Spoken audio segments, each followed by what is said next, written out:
Chapter 685. The results were somewhat outside of Luo Nan's expectations. The lowest level of the Blood Soul Temple in the Abyss District was also a lake of magma in the stone forest. It was also a place where foreign energies were digested and smelted. The structure of this place was different from the other two Blood Soul Temples. There were tens of thousands of believers here at all times. They poured out negative, intense, and extreme emotions and distracting thoughts through telepathic channels. Li's mutation power had bypassed this stage in the beginning, but after circling around the Blood Soul Temple in the Abyss District, she still had to pass through the lake of magma in the end. Thus, Luo Nan obtained the opportunity to make close contact. The moment he got close, it was as if he was forcefully stuffed into a roaring mechanical factory or a surging waterfall. Hysterical screams and roars filled his ears, causing him to almost cover his ears. Luo Nan frowned and grinned. He switched through a few layers of his senses in order to filter out most of the negative information. And it was at this time that he faintly sensed that Lady Halder's consciousness was also within this lake of magma. As for the exact location, the surging flow of negative and extreme emotions was far too noisy. The smelting mutation power itself was like a smelting furnace, and it affected his senses to a certain extent. Luo Nan was unable to figure it out for a time. But as the precision of his detection increased, Luo Nan was certain that Lady Halder, the leader of the Blood Flame Order, had her consciousness residing within the depths of the lake of magma in the stone forest. She was at the lowest level of this chaotic and violent place. In a certain sense, this could be considered as taking the lead. After all, this place could be considered the foundation of the Blood Soul Temple. It wasn't just the Abyss District configuration that was like this. Everything else, be it the construction and polishing of sacrificial artifacts, or the reconstruction of the physical structure, all had to be started from here. Wasn't Luo Nan stuck at this stage as well? From his perspective, there really was a problem with the configuration of the Blood Soul Temple. In the physical structure, the temperature of the lake of magma wasn't high enough. In the Abyss District configuration, the problem was that the efficiency of smelting foreign energy wasn't high. Perhaps it was because of this that Lady Halder personally oversaw this place. Perhaps she was mobilizing and arranging the power of the Blood Soul Temple to smelt and purify the extreme negative emotions that wildly surged in? This was more in line with Luo Nan's conjecture of a smelting furnace. Luo Nan waited for further feedback.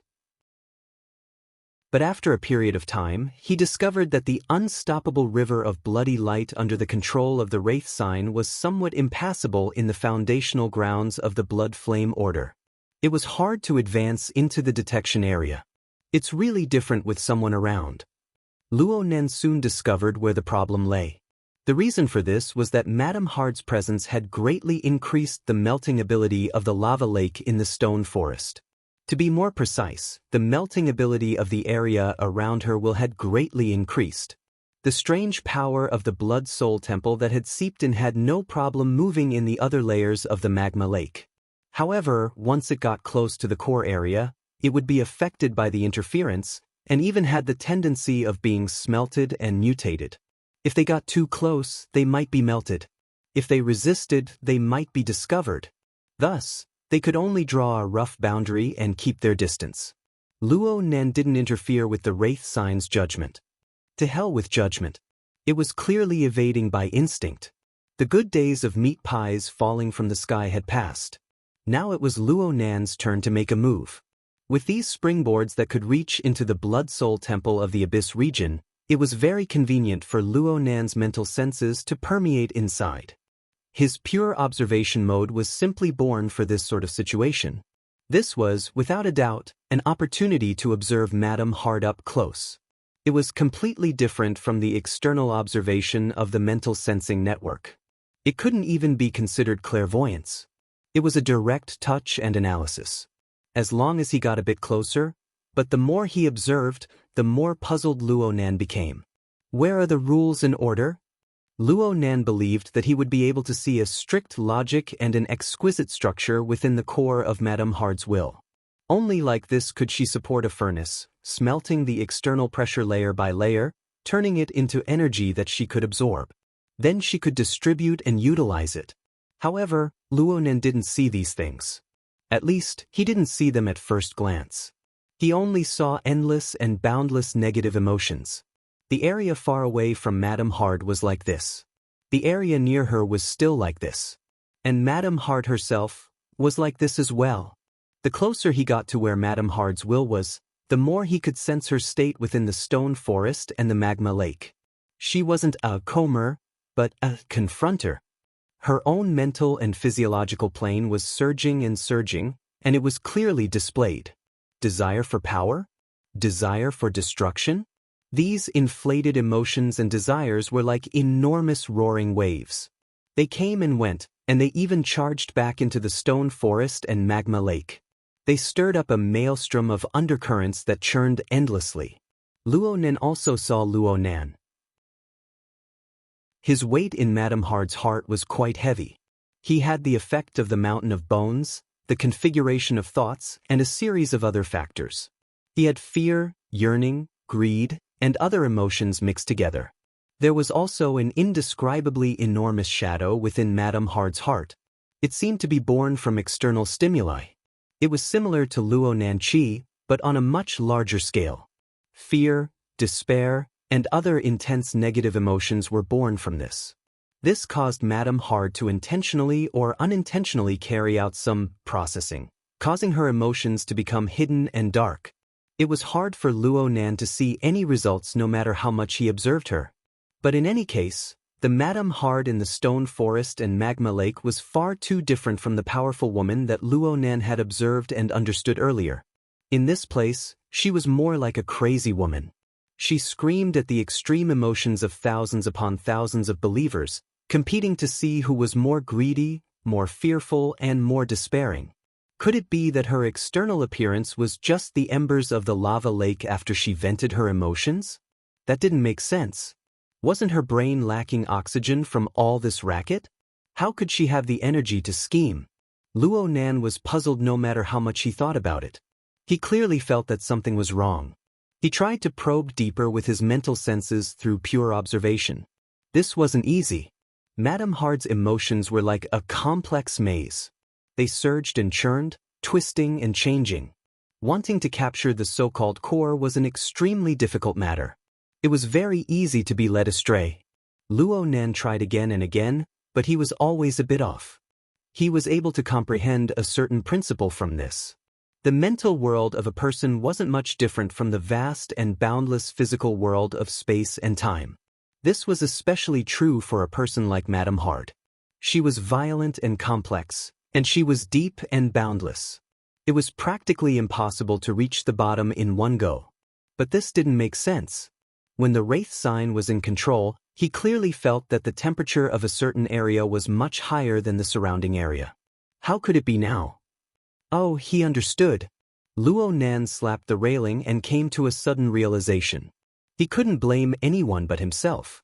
His pure observation mode did indeed allow him to probe deeper without any pressure, but how could he understand the heat of emotions like this? Using pure rational observation to probe into the level of emotions and desires was obviously incompatible. In other words, he needed to be scorched by the raging flames of Madame Hard's emotions and desires in order to grasp the crux of the matter. This was easy. He could start from nothing and slowly adjust. He could fumble for a level of intensity that could be sensed but wouldn't stimulate Madame Hard. The Wraith sign couldn't do this sort of delicate work, but he could do it for him.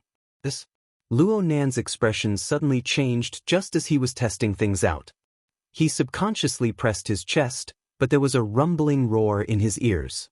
It was as if the roars of thousands upon thousands of people were forcefully shoved into his mind. He had a similar experience before, but this time it was different. This was because Luonan felt heat. This was a ball of irritable fire that was forcefully stuffed into his heart. It instantly swallowed up a small portion of his rational region. It made him restless and anxious, but there was also a willful and joyful feeling of recklessness that came from disregarding everything. Luonan's mind was a bit absent-minded in an instant. He wanted to sever the connection with Madame Hard's emotions and desires, but he hesitated to make a move.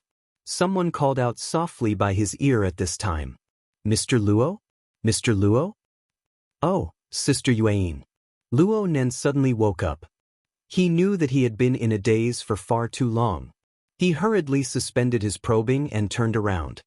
He made a slight movement, and he discovered that a layer of cold sweat had appeared on his back.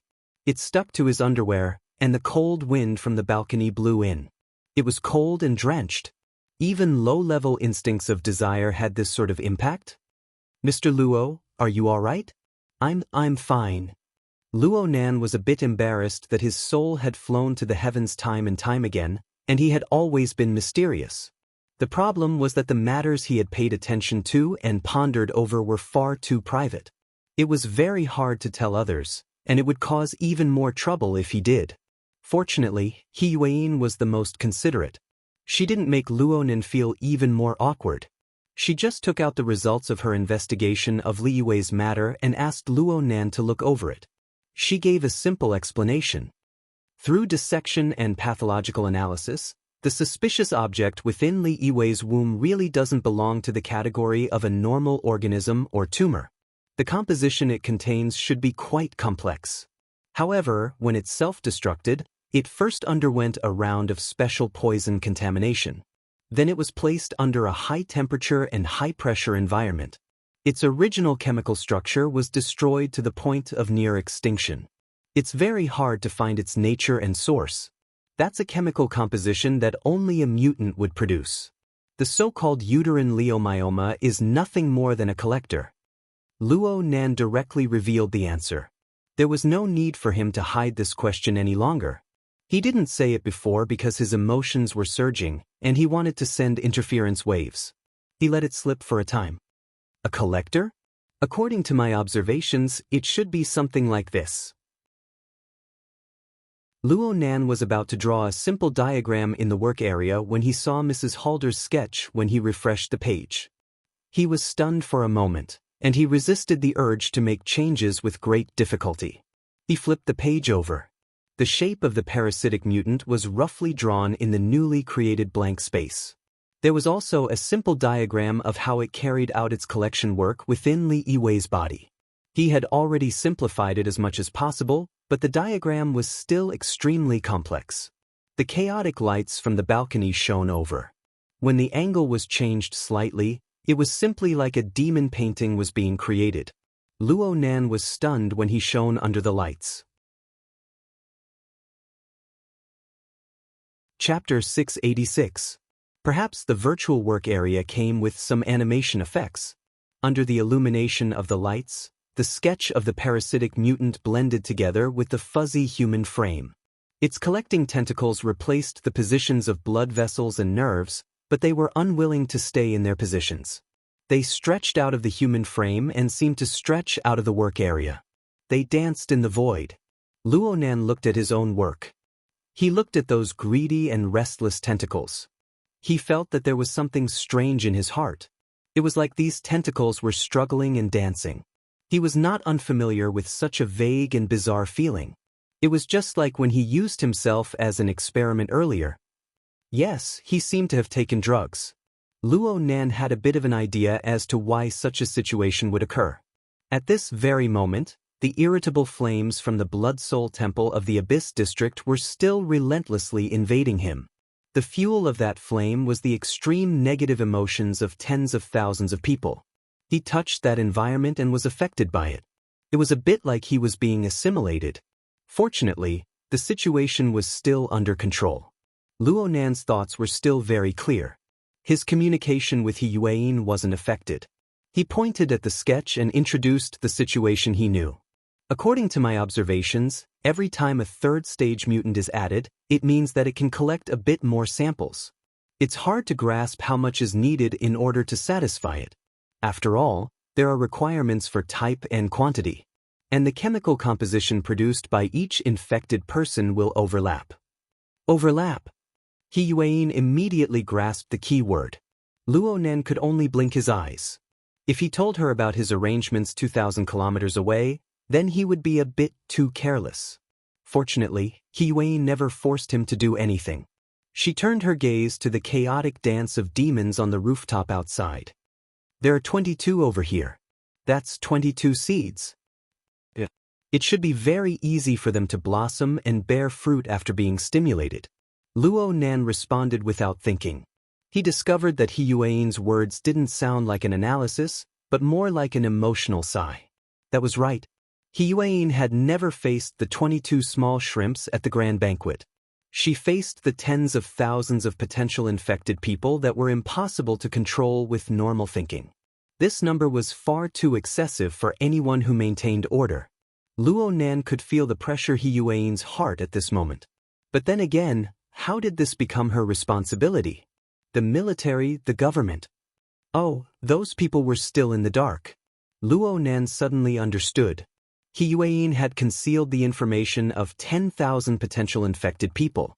In the end, she had shouldered a great deal of responsibility. But if that wasn't the case, how could the people from Quantum Corporation so easily jump out? Now that the situation was clear, why should he continue to bear the burden? Thinking to this point, Luo Nan blurted out, "Sister Yuan, we can talk about this matter now." Hiyuan was startled, but with her intelligence, she quickly understood what was going on. She laughed involuntarily. "I know, but we can still suppress it for now. Tens of thousands of people will crush some swingers." "I already said he's a swingman." Luo Nan mumbled to himself. But he was really just saying it. After all, he was a standard dreg on the political level. There's no need to think too much about it. Everyone specializes in different fields, so their methods are different as well. Just leave these matters to us. Mr. Luo, you just have to inform us of the changes in time. This matter belongs to you. I'm afraid that the following period of time will be very tiring. We have to be prepared. Don't worry, Sister Yuan. Hiyuan smiled faintly. She let out a light breath as the cool air blew over. The night wind ruffled her hair and made her squint her eyes. She looked like she was enjoying it very much. This was probably the most standard example of taking a break from the busy. Luo Nan knew that Hiyuan was certainly working around the clock during the middle of the night. There were endless matters waiting for her. Putting himself in Hiyuan's shoes, he felt a chill run down his spine. If he were to stand in Hiyuan's position, he would most likely go crazy. Perhaps it would be admiration, sympathy, or even pity. Luo Nan suddenly wanted to help Hiyuan ease a bit. Let's not talk about the specifics of the solution. Right now, it was good to be able to chat and relax. Yep, there was also him. He had been scorched by the intrusive raging flames. His mind was quite vexed. He didn't want to ponder over matters anymore. He just wanted to rest for a bit. Luo Nan waved his hand to extinguish the work area with this thought in mind. He leaned sideways against the balcony railing and adopted the posture of having a chat. But his emotions surged forth, and he was a bit dumbfounded. What should he talk about? The wristband on his wrist vibrated at this time. First, the watch with the garbled code lit up. It projected light under the control of a predetermined program, forming a three-dimensional region of all sorts of intertwined garbled codes in the space of an inch around his wrist.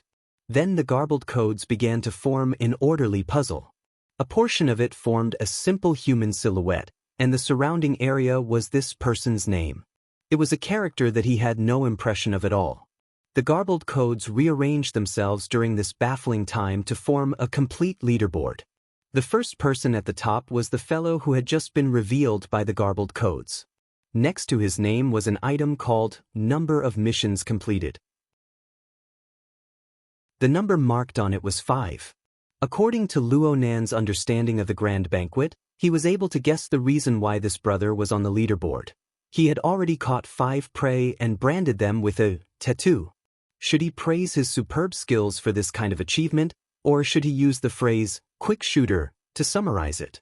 In any case, the appearance of the hunt leaderboard caused the atmosphere on the rooftop to become even more fervent. The scene became even more, restless. Luo Nan turned his head halfway and swept a few glances towards the rooftop. He couldn't help but curl his lips and say, this group of people are really having fun. But they're good. They don't have to worry about anything, and they still need us to wipe their ass when they cause trouble. There are still 4 people on the rooftop. They're definitely not having fun anymore. He Yueyin was referring to the seeded players. It was impossible to allow this group of people to continue messing around, no matter how one looked at it. Luo Nan had already noticed a few ability users approaching without batting an eyelid as they spoke. They clearly wanted to completely control the remaining few. As for what sort of treatment they would enjoy after this, only the heavens knew. Luo Nan was amused when he saw this, but he soon came to a realization. Sister Yueyin, you're trying to persuade me. I originally wanted to console you. Luo Nan didn't have time to say these words before he heard He Yueyin say, "Are there any other harvesters besides Li Yiwei?" Well, I'm really not too sure about this. Luo Nan was able to find Li Yiwei and the medical worker 2,000 kilometers away. Luck more or less played a role in this. He still needed to further research and ponder the principles of the night-level basic internal colonization biochemical reactor furnaces production, operation, and hiding of the parasites. The probability of it being a female might be a bit higher. After all, the size of the parasite isn't small. It's easier to be exposed if it's a male. Speaking of which, Li Yiwei's understanding of the parasite is quite subtle. Right now her consciousness has yet to recover. I've already asked Mr. Bai to come over and use the dream technique to try and dig out some information. Li Yiwei is certainly someone who knows, but she's someone who doesn't know everything. She certainly doesn't know that the parasite monster possesses a self-destruct mechanism. At the very least, she doesn't know what the self-destruct condition is. Luo Nan suddenly laughed in spite of himself as he spoke. Then he couldn't help burying his face into his elbow. Sister Yueyin, I'm afraid there's nothing else for the two of us to talk about besides serious matters.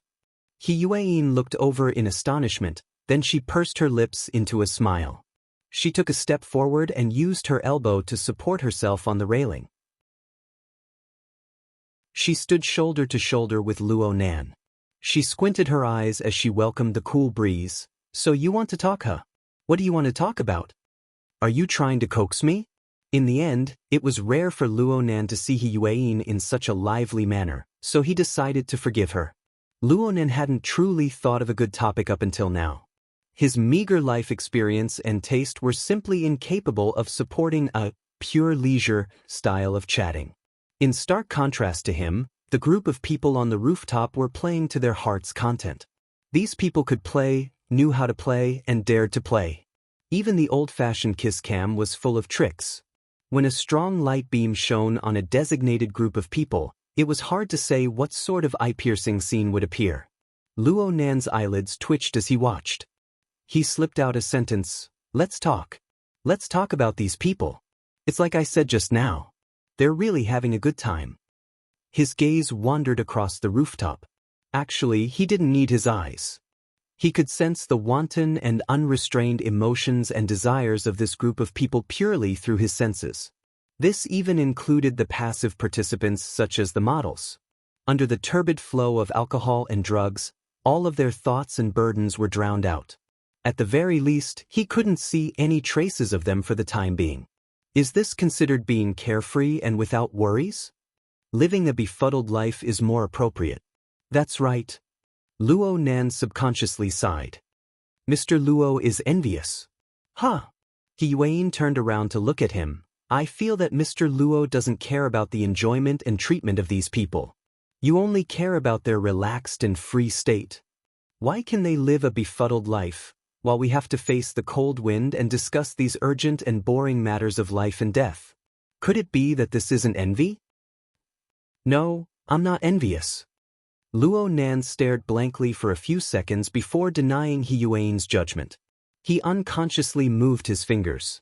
It seemed that he wanted to draw a diagram in the void to guide his thoughts. But in the end, nothing took shape. So he could only say whatever came to his mind. I can only say that I'm curious. You know that I took drugs to alter my nervous system. Right now I'm not sensitive to alcohol, drugs, and so on. So I don't really understand this state. Can the pressure and burdens of a person's heart really be forgotten through this sort of method? Actually, I know the theory behind it. But emotions and desires really aren't things that can be controlled by rational thought. They have to be burned for a bit? Crap. I'm talking too messily. I understand. Yuan also went to look at the scene of demons dancing chaotically on the rooftop. Her tone was completely different from Luo Nan's. Mr. Luo, it's true that your words are incoherent, but your emotions are very clear. Sometimes, a simple transmission of emotions is enough for a human interaction. Luo Nan blinked. What emotions? Yuan no longer spoke. She just maintained her smile. This time it was Luo Nan's turn to understand. He laughed bitterly. Or is it envy? No, that's not right. Then he used an even more frank and harsh attitude to define himself. It's not envy. It's envy. Chapter 687. It was unknown which idiot had done it. Cam's tricks had actually been played with Luo Nan and Yuan. When the lights focused on one's body, one would suddenly become the center of the world. The physiological and psychological states of people would inevitably undergo a certain degree of change. This involved instincts that had been passed down for millions of years. The only difference between people was whether they were more or less used to it. What's more, there were countless people clamoring. They screamed towards the balcony, kiss, kiss, kiss, rip, rip. From the perspective of the group of people on the rooftop, Yuan was undoubtedly a first-rate beauty. Luo Nan could be considered a fresh and tender youth. His beauty was naturally delicious. People were impatient to watch a restricted-level drama. It would be best if they could personally participate. However, the reactions of the two people on the balcony were rather cold. Luo Nan knew that he was a bit nervous and excited right now. His heartbeat had increased a bit, but this was far from enough to shake his mind. He had no intention to ponder over the complex physiological and psychological mechanisms within. He just followed his simple emotions. His fingers faced the strong light and streaked across the rooftop. 99% of the people here are older than me. Sister Yuan, you're actually quite young. You're at least 50% younger than the people here. Why can they be like this, but we have to be like this? Why can they use this method to be happy, but I can't experience it at all? Yes, I can experience it. In comparison, Mrs. Halder seemed to be a bit more pleasing to the eye. At the very least, she did things with great difficulty.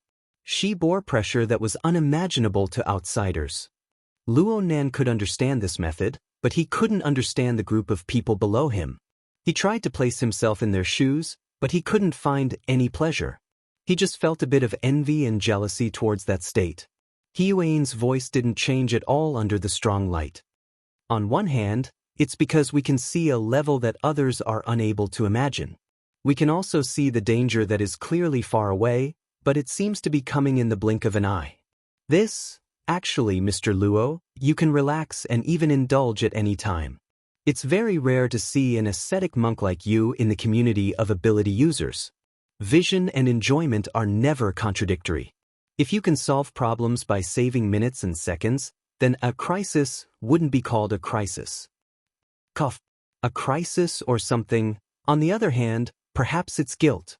I feel that I have made mistakes, that I can do better, and that the gap between reality and theory is unforgivable. I want to fill in the gaps and flaws, and then torture myself over and over again. Luo Nan felt that the atmosphere was a bit strange. Right now it seemed that Yuan was no longer consoling him, but some other element was mixed in. He turned his head to look. Under the strong light, Yuan's side profile was fair and pure to the point of being practically flawless. Her calm and reserved bearing was extremely in line with Luo Nan's aesthetics. This should have been a very pleasing scene, but in the end, he couldn't ignore the tossing and turning clamoring of those people on the rooftop. Many people felt disappointed because of Luo Nan and Yuan's serious lack of cooperation. For the sake of stirring up the atmosphere, their mouths became more and more unrestrained. Luo Nan could only sigh in regards to this. It's fine if I torture myself, but now this group of people has come. Sister Yuan, right now I feel that letting this group of people play merrily makes my heart feel really bad. So Luo Nan let the few sparks that were leaping in his heart collide with the ointment that continued to accumulate and mutate in the depths of his body and mind. In the blink of an eye, the ointment exploded into flames, burning both inside and out. I've really had enough, Luo Nen muttered to himself. He cast his gaze towards the rooftop once more. Before his eyes was the glaring light and the malevolent and warped faces. His ears were filled with clamorous noise, and his mental sensing network gathered muddy emotions and desires. The three most important sensing channels merged into one, creating a grotesque and dazzling space together.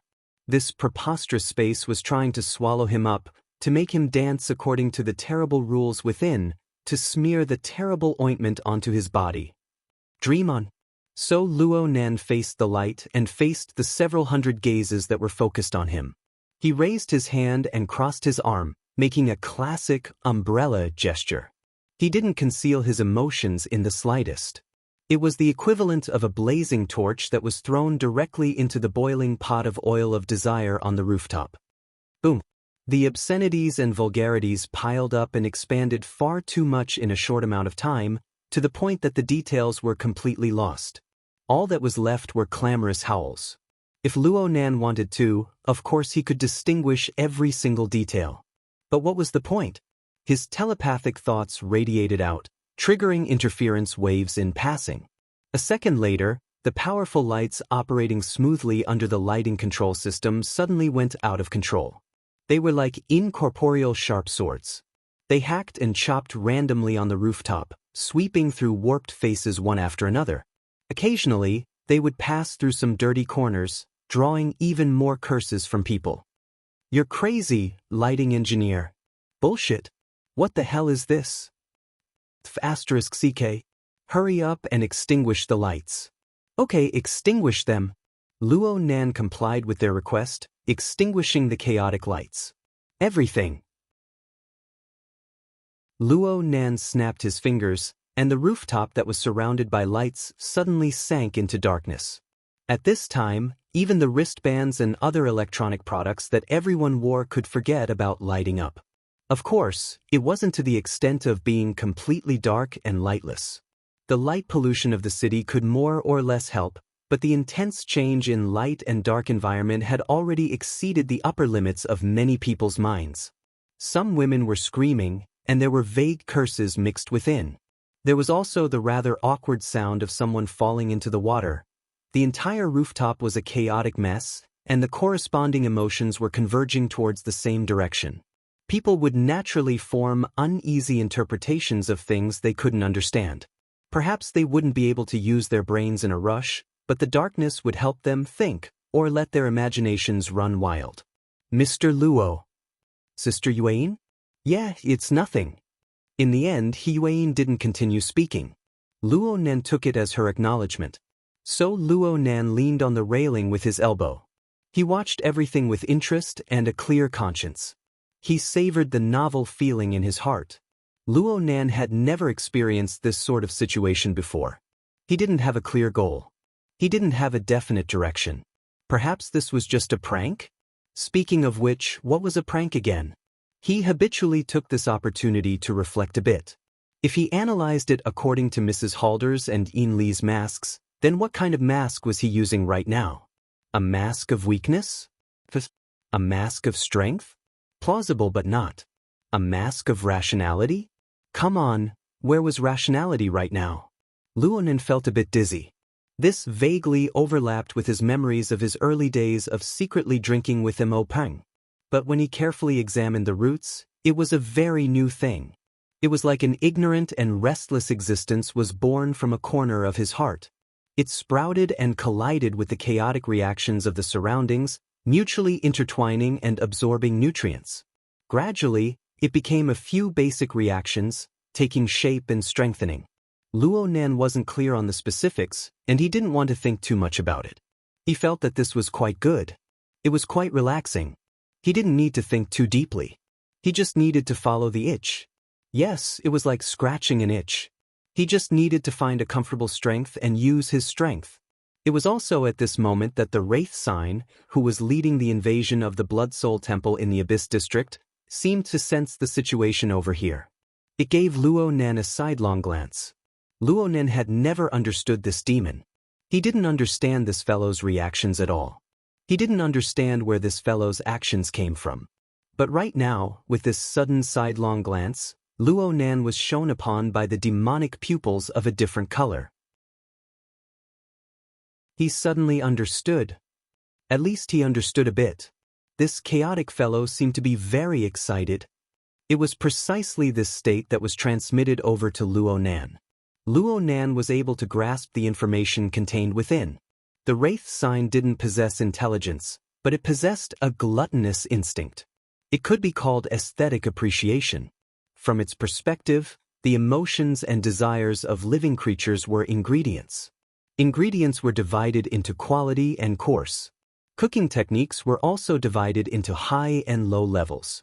In its eyes, its master, Luo Nan, was perhaps a savage who only knew how to hunt and gather.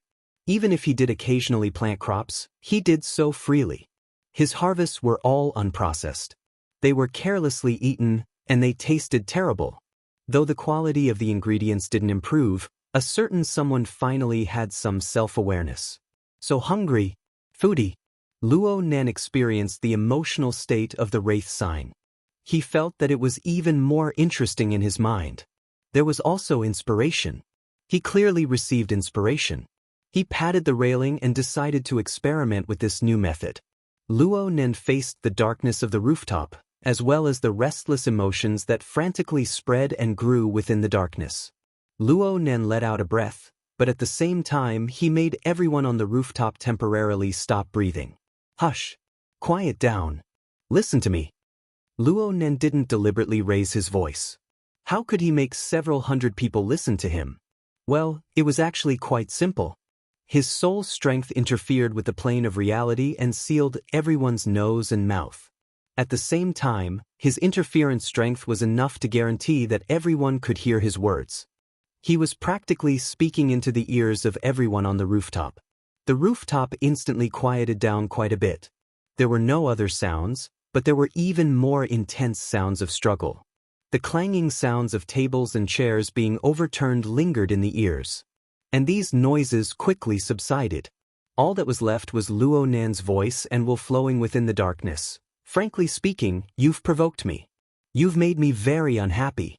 Of course, being happy isn't something I'm good at. I understand the opposite. Then, as a greeting and also as a form of revenge, I can convey to you the things I'm good at. From now on, I want you to shut your mouths and not breathe. I want you to howl in pain. I want you to beg for forgiveness from fear. Oh, if you think of this darkness in the future, I'll allow you to think of me. My name is Luo Nan. I'm a fellow who doesn't really know how to joke around. He Yuan looked over in a daze from the side. In the back, Qin Ikuan and Gauda also looked through the glass door. They maintained their stupefied posture. Even further away, there were different people using different methods to watch this preposterous live broadcast. Luo Nan knew all of this clearly, but he didn't care at all. He only paid attention to the countless flames of emotions within the darkness. The turbid flow of the mental plane transformed into a long river of flames that flowed with oil. However, the long river of flames didn't flow outwards. Instead, it formed a whirlpool. Or perhaps it was just the swirling oil in the wok, roaring and roasting within the raging flames. The aroma of the food was nothing more than this. As for what was roasted, whether or not it would cause a fundamental change in the raw ingredients.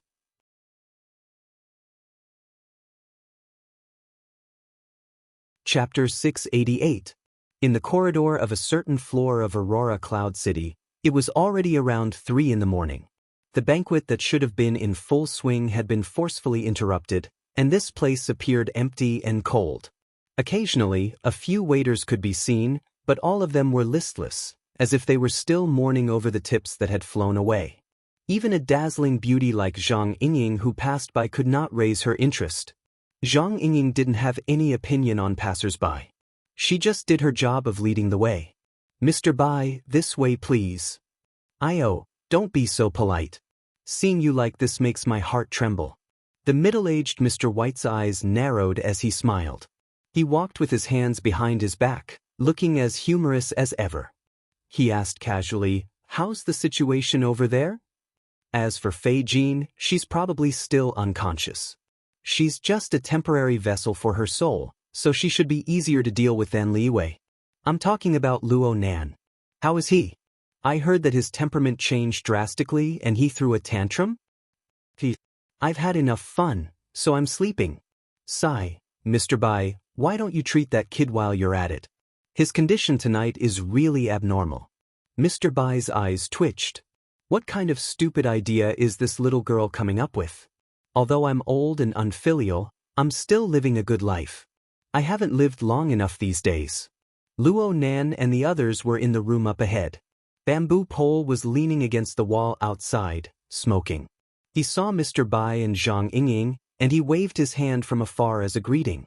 Zhang Yingying ignored him and only looked at Mr. Bai. Do you want your life just to see a doctor? Where are the medical ethics? Mr. Bai said confidently, don't talk about morality. Let's look at the feasibility first. My dream invasion technique, to put it bluntly, is to steal some materials from the human mind and build a seemingly right but actually wrong little maze or something, confusing people and making them think that it is their own work. Then, they will take the initiative to follow the maze and replace the beam with the pillar.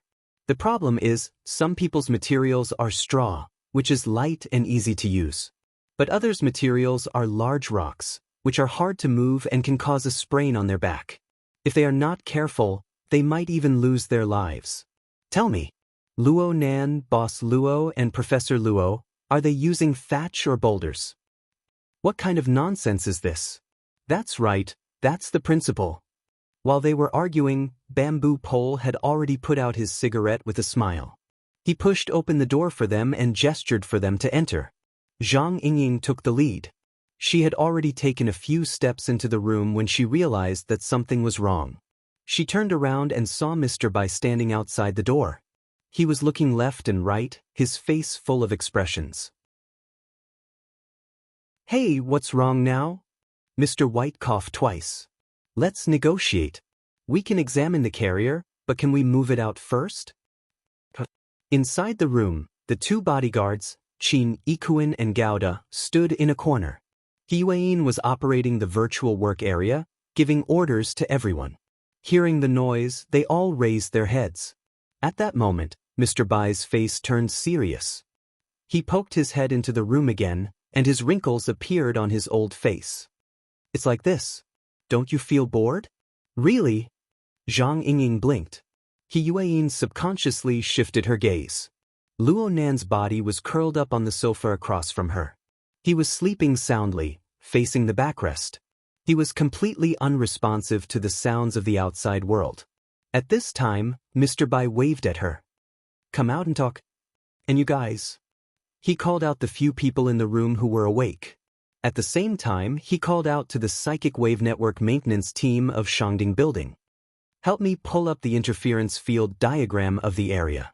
A few seconds later, the relevant results were sent back and shared with Mr. Bai in the mission channel.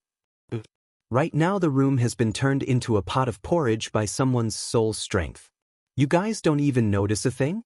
It was as if the dynamic image of the disordered magnetic field lines was fine, but Huiyin's eyes focused on several key data. Her brows unconsciously locked together.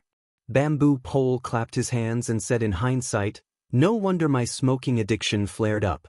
So it was because I wasn't feeling well in the room. My subconscious wanted to come out and take a breather. Zhang Yingying curled her lips at him. Mr. Bai actually nodded in agreement. It's very possible. Vice President He and Ikuin, who have been with that person for a long time, have received an even more intense and direct impact. They are no longer sensitive to the subsequent effects. Huiyin's gaze pointed straight ahead. Mr. Luo, what's the situation right now? Do you have a clear judgment? He's dreaming. When it came to the field he was most proficient in, Mr. Bai replied straightforwardly, his cerebral cortex should be extremely active. The information stored in his brain region is continuously being excavated and reorganized. Moreover, it is constantly producing new things. Since his soul strength is too powerful, there is a corresponding power radiating out, but he unconsciously controls it. It's fine if he doesn't control it, because the power will naturally scatter. It's precisely because he subconsciously controls it that it forms a meaningful building. Yes, it's popular to call it format right now. You guys have been inside for a long time, and you're also in a clear-headed state, so you're completely unaware. However, if your mind isn't clear and you're in a daze, it's very likely that you'll be pulled into a dream. He has that ability. Zhang Yingying's teeth hurt from listening to this. What kind of situation is this? He Yueyin immediately followed up with a question. Will this harm Mr. Luo? Mr. Bai spread his hands. I really don't know. If I had to say, what harm would there be from dreaming? For normal people, this is true, but it might be a different matter for ability users. Basically, I believe that dreaming is a sort of adjustment of one's memories, information, and even emotions. Ability users usually organize the structure of their body and soul appropriately. That's why they rarely dream, or maybe they dream for a very short amount of time. There's a saying that the most powerful have no dreams. This is the reasoning behind it. Luo Nan is really strong. Zhang Yingying followed up with a sentence. Yeah, he's really strong. However, everyone knows that the structure of the body and soul is out of balance. Even with the adjustment of awakening, it's hard to say what the effect will be. Plus, his mood tonight is clearly different from usual. This could bring about variables. Mr. Bai explained as he tried to release his soul strength to probe the chaotic dream magnetic field within the room. He wanted to gather more concrete information. His tone gradually changed as he spoke in a dreamlike manner. He's currently in a period of adjustment, but he's adjusting a bit too frequently. He's endlessly digging and flipping through his memories. Oh, it's like there's a large amount of information continuously stimulating him. This stimulation is very direct, so there are very few logical things, but his nervous system is abnormally excited. Mr. Bai's voice was cut off. The color on his face wasn't too good. He looked a bit dizzy, like he wanted to vomit but couldn't. He can't go too deep. It's like a whirlpool. Plus, the touch has high temperature and pressure. It might even kill someone. It's weird. This doesn't seem like he's organizing material. It's more like he's stewing in a pot. What kind of toy can be stewed? Mr. Bai was on the mental side, and Bamboo Pole was the only other person here. Zhang Yingying turned her head to look at him. Bamboo Pole spread his hands, expressing his helplessness. He was completely blind to the structure of the dream. After all, every profession had its own specialization. Not everyone could be like Luo Nan, who could adjust the frequency of his soul strength at any time and cut into different planes at any time. Bamboo Pole could only offer a suggestion. How about we be a bit more direct and rough? Just wake him up? I've read some information. Being disturbed during the REM period of a dream won't cause too many negative effects. Mr. Bai was a bit hesitant. All relevant theories will be discounted by ability users. Mr. Luo has a precedent of sleepwalking. He Yueyin was referring to the incident with the 2000th miss. Luo Nan was highly nervous. He didn't sleep for dozens of hours in a row. In the end, he was both mentally and physically exhausted. He only fell asleep after injecting drugs. Then he assumed a strange posture in his half-asleep, half-awake state. It was very frightening. He Yueyin wasn't there at the time, but Qin Ikuin and Gauda were there. They nodded their heads in confirmation. Mr. Bai furrowed his brows as he listened. He thought for a bit and walked into the room quietly. He approached Luo Nan and probed Luo Nan's breathing and other vital signs. The others followed him in when they saw him enter the room. How is it? His breathing isn't stable enough. His body's surface temperature is high. His muscle tone is abnormal. It really is a bit of RBD. Oh, it's the characteristics of REM sleep behavior disorder. But a more direct conclusion should be that his skeleton is under a certain amount of pressure.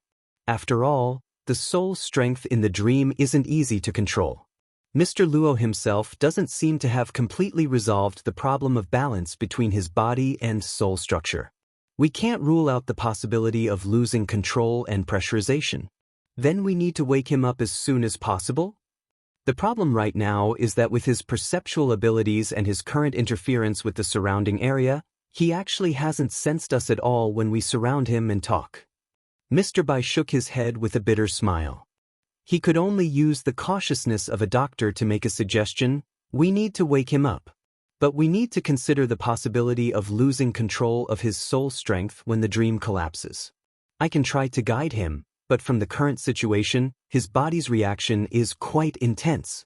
His biological instincts are currently in an active state. The RBD of an ability user really isn't something to be trifled with. We also need to be careful not to let him injure himself. The group of people looked at each other in dismay.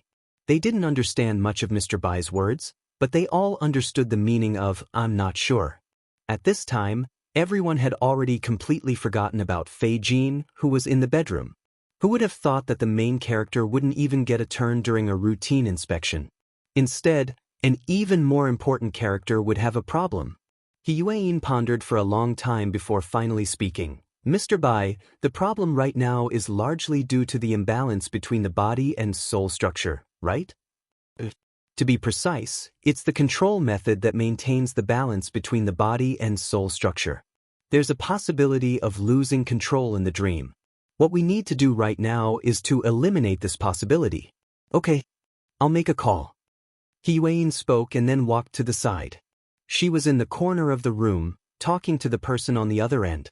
After the call was connected, she gave a very direct introduction to Luo Nan's situation. Then she began to listen, only occasionally saying a few words. This continued for 5 or 6 minutes before she suddenly shifted her gaze. Mr. Bai. What? It's a problem related to guidance. Can you allow information from the outside world to be poured into Mr. Luo's dream more accurately? Well, what kind of information is it?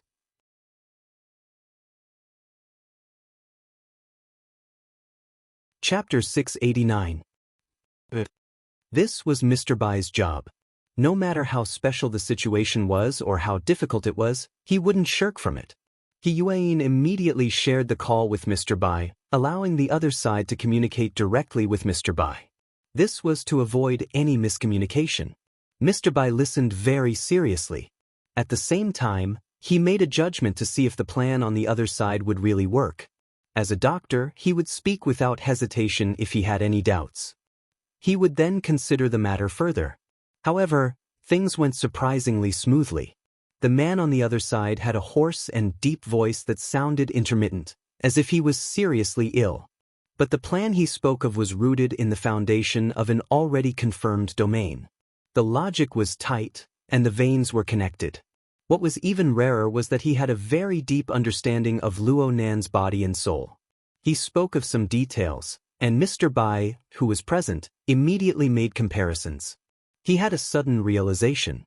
After a few discussions, the wrinkles in the corners of Mr. Bai's eyes loosened. In the end, he simply took off his jacket as he spoke. He loosened his sleeves and began to adjust his breathing. He was going to act according to the plan designed by the other side.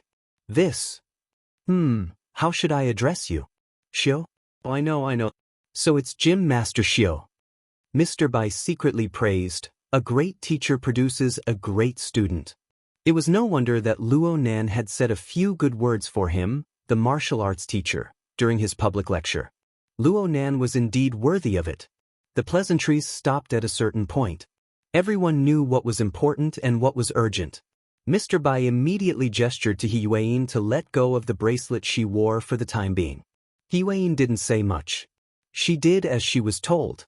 Mr. Bai took the bracelet and placed it next to Luo Nan's ear, fixing it in place. He used the shared communication device to communicate with the person in the distance. They adjusted the pace together. There was no need for him to say anything. The others in the room consciously backed away. They all held their breaths, afraid of disturbing Mr. Bai and Gym Master Xiao's joint treatment. Qin Ikuin was careful.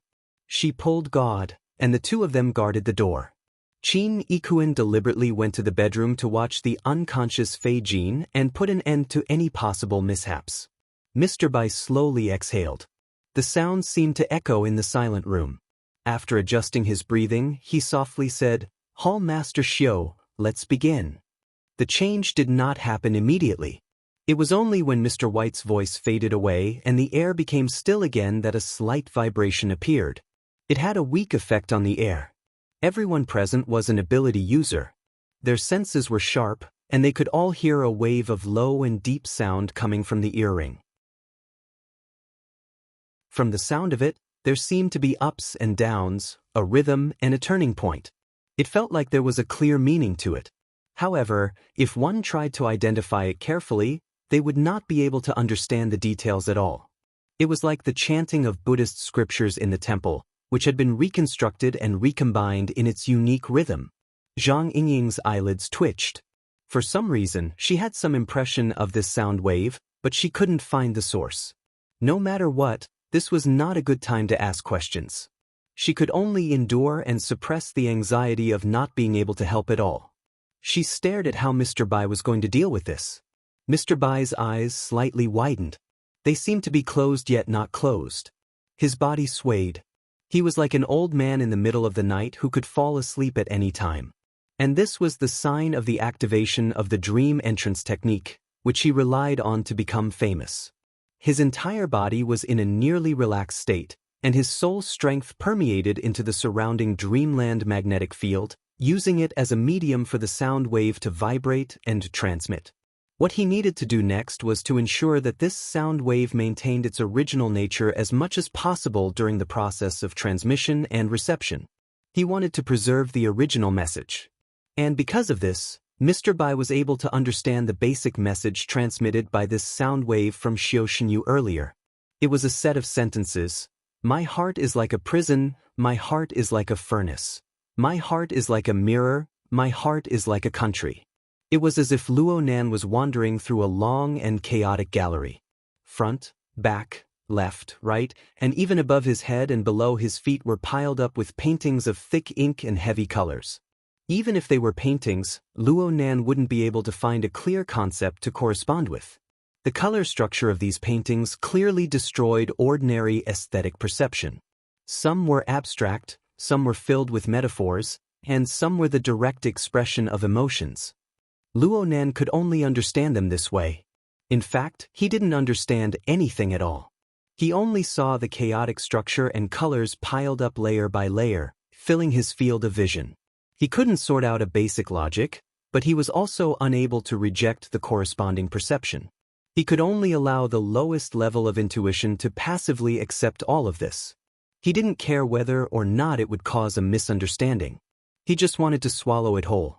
The problem was that this gallery was really too big, and it didn't give him any sense of direction. There was only an endless pile of paintings. In the end, it was as if someone was forcefully pulling open his eyelids and pouring those dazzling colors into his eyes. At the same time, there was a physical stimulation that seemed to melt into his blood vessels at any time. Every color brought warmth, smell, and taste. And every stimulation required him to make an instinctive and emotional response. These stimuli didn't have any logical connection to speak of. Perhaps the same color, the same structure, but when stuffed in at different times, it would give him a completely different feeling. Luo Nan instinctively felt danger, but before he could understand what danger was, the illogical information had already stuffed all of his reaction pathways. He was completely lost in this place. He was like a drunkard who had been completely drunk. He only wanted to close his eyes, cut off all information from entering his body, and fall into a deep sleep. At this time, there was no use of willpower. There was only the instinct of his body. When he was tired, he would sleep. When he was sleepy, he would sleep. As for whether he would wake up or not after sleeping, how could he know such a complicated matter? He was numb. He was completely numb. Even if the heavens fell and the earth cracked. Wait a minute. It seemed that his surroundings really were shaking. Luo Nan was able to sense it. It wasn't because of how intense the shaking was. Instead, it was because under the stimulation of the inexhaustible and disorderly structure of colors and body sensations, the shaking was so neat and orderly. And it was so familiar. It was like a hook that probed into the depths of his soul, pulling out an entire string of information and memories that had been buried deep under the disorderly and chaotic ruins. This wasn't a particularly high-end or complicated matter. On the contrary, It was more of a neural reflex process that Luo Nan was already familiar with. It wasn't an instinct, but it was close to instinct. Luo Nan just triggered a bit of a bud, and then a whole set of reactions began to operate spontaneously. The chaotic and numb reaction pathways suddenly opened up a vein that was born due to the law. Then it extended all the way down. There's vibration, muscles. From this moment on, Luo Nan clearly captured his own inherent organs and even his fuzzy self-perception. It was like a network node that was constantly vibrating, spreading its special frequency layer by layer. From this, Luo Nan sensed a dense neural network. He sensed his blood vessels and tendons. He sensed his bones, flesh, skin, and hair. He sensed his 5 viscera and 6 bowels. In the end, he sensed his entire body. It was like a gear set that had malfunctioned. It struggled amidst the chaos and disorder. There were obstructions. But with the introduction of special vibrations, a habitual rhythm that wasn't instinctive but was close to instinctive took the upper hand once more. Heart, liver, spleen, lungs, and kidneys. Ears, eyes, mouth, nose, and tongue. This was the art of 9 orifices and 6 roots that Luo Nan had been bitterly practicing for the past few months. Under Gym Master Xiu's supervision, Luo Nan had already treated this cultivation method as a natural part of his life. He didn't make any special plans, but walking, sitting, lying down, observing, smelling, and touching were all part of his cultivation. Up to this point, the art of body gear came from sensing his senses, the rotation of his internal organs, and the construction of his body and skeleton. It was meaningless to emphasize the exquisiteness of the art of 9 orifices and 6 roots under these circumstances. However, Luo Nan was able to further strengthen his memories from the gradual formation of this operating mechanism. At the same time, he dug out the foundation of the laws and rules of his life. His consciousness, which was still operating with difficulty, formed a short but clear and correct logic. With the body gear, there should be a corresponding God gear. The body gear and God gear interacted with each other through coupling, forming the rules and order of his body and soul structure. God gear. God gear. The order of soul strength on the mental plane. The clattering sound of chains rang out. There seemed to be someone whispering into Luo Nan's ear amidst the unique rhythm. It was a familiar rhythm. It was a familiar abbreviation. Even if there were some distortions, Luo Nan was still able to analyze the information within. My heart is like a prison. My heart is like a furnace. My heart is like a mirror. My heart is like a country. The 16-word chant that originated from his grandfather took root in Luo Nan's body, soul, and neural network. Then it touched upon the mental plane and soul strength. Luo Nan's body and soul structure were slowly and firmly changed through 5 years of pure and extreme experimentation with drugs on his own body. It wasn't Luo Nan's innate talent, but it clearly showed the most essential rules and order of his existence. He was born as a human. Order was the cornerstone of his existence. It was the most precious thing. When Luo Nan had this realization in his mind, the heavily chained crow emerged from nothingness. It came from the depths of his heart, causing his body's prison format to manifest clearly. It acted internally. The coupling interference of the body gear and God gear returned to stability. A domain of rules was drawn for Luo Nan. It acted externally. The wraith sign. Luo Nan's willpower and emotions exploded at the same time. Your King rebelling. Right now, Luo Nan was like a fisherman steering a boat on the surface of a hurricane. The body and soul system constructed by the laws was like a small dinghy. It carried him up and down within the boundless and chaotic storm of emotions and desires. He could be annihilated at any time. But even so, he still projected the heavily chained crow.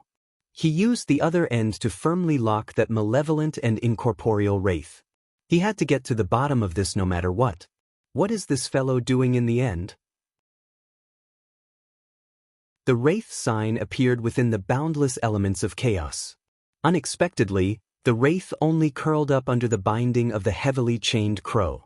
It was dispirited and listless. It didn't show any signs of resistance or backlash. But even so, there was still violent and berserk energy radiating from its body. It forcibly passed through the heavily chained crow that was designed as a one-way channel. It transmitted a terrifying high temperature that could burn the soul.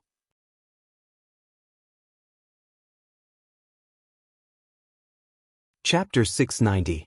Luo Nan had already firmly controlled the Wraith sign. The heavily chained crow's control over this demon was no different from any of the previous times. The Wraith sign was indeed obedient. There really wasn't any rebellious situation. The Wraith sign was still the Wraith sign, but the wave after wave of high temperature was real. Now Luo Nan knew that this was a crazy storm of emotions and desires. Its intensity directly crushed the stone forest and magma lake of the Blood Soul Temple in the Abyss region. It was larger, more restless, more extreme. So Luo Nan compared it to a hurricane wreaking havoc in the ocean. The obvious truth was that this power originated from the Wraith sign. It originated from the chaotic and disorderly main body of the Wraith sign. It was just that Luo Nan had never understood it. It wasn't something that could be understood. Using reason to touch emotions and desires was basically like a chicken talking to a duck. One would never be able to feel its power. It was just like how the cloud world and the local spacetime were separated by a thin and hazy membrane of spacetime. It was enough to make the billions of people on the planet turn a blind eye to it. The Abyss region and the plane of reality were muddled together in a certain sense, but they coexisted peacefully under the natural moat of the mental and the material. Now Luo Nan personally experienced the burning power of emotions and desires. He knew how to interpret it, and this membrane was pierced through. The power of another dimension was truly transmitted over. The transmission of this power was the unceasingly rising temperature of the heavily chained crow. It posed a more fundamental question to Luo Nan. The heavily chained crow clearly controlled the Wraith sign. Why couldn't it control the power within the Wraith sign's body? There seemed to be some sort of difference between the Wraith sign and the power of the Wraith sign. As for where the difference was, crackle! The high temperature and pressure transmission of the heavily chained crow formed an even more direct stimulation and threat to the structure of Luo Nan's body and soul. Luo Nan himself didn't know how to deal with it, but a certain element within his brain reacted a step ahead. The external neuron, this special creation, suddenly became lively. It continued to radiate bright and splendid electric flames. Speaking of which, the external neuron was attached to the heavily chained crow. It was connected to Luo Nan's self-format. How could the Wraith sign's powerful transmission of berserk energy not stimulate it? This was great. It really was a collision between the virtual brain system and the Wraith sign system. Luo Nan suddenly recalled something.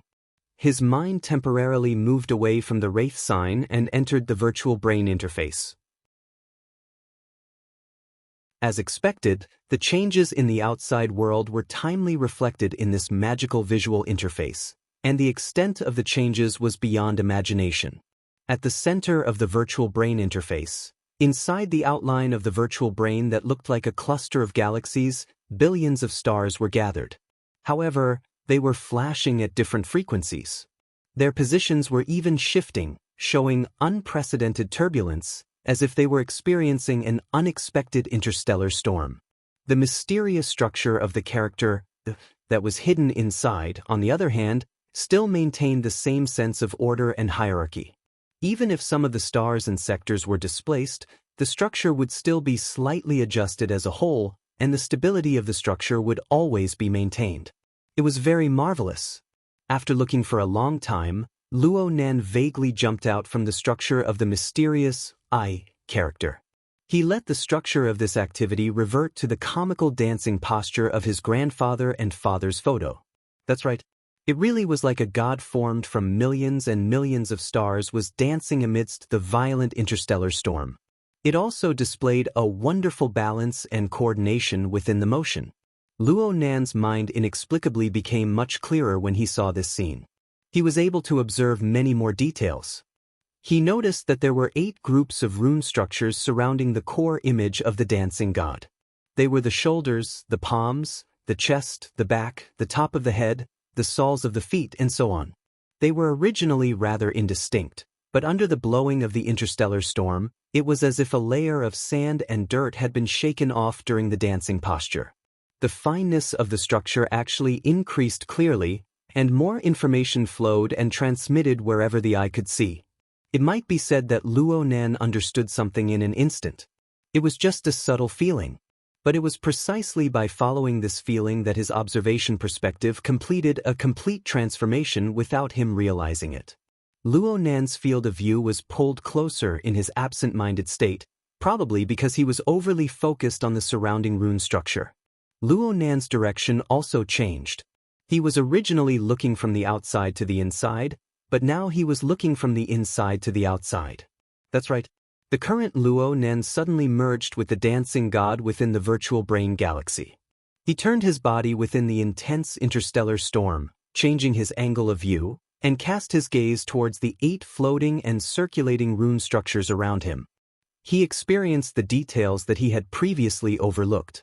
This sort of fusion wasn't particularly unfamiliar.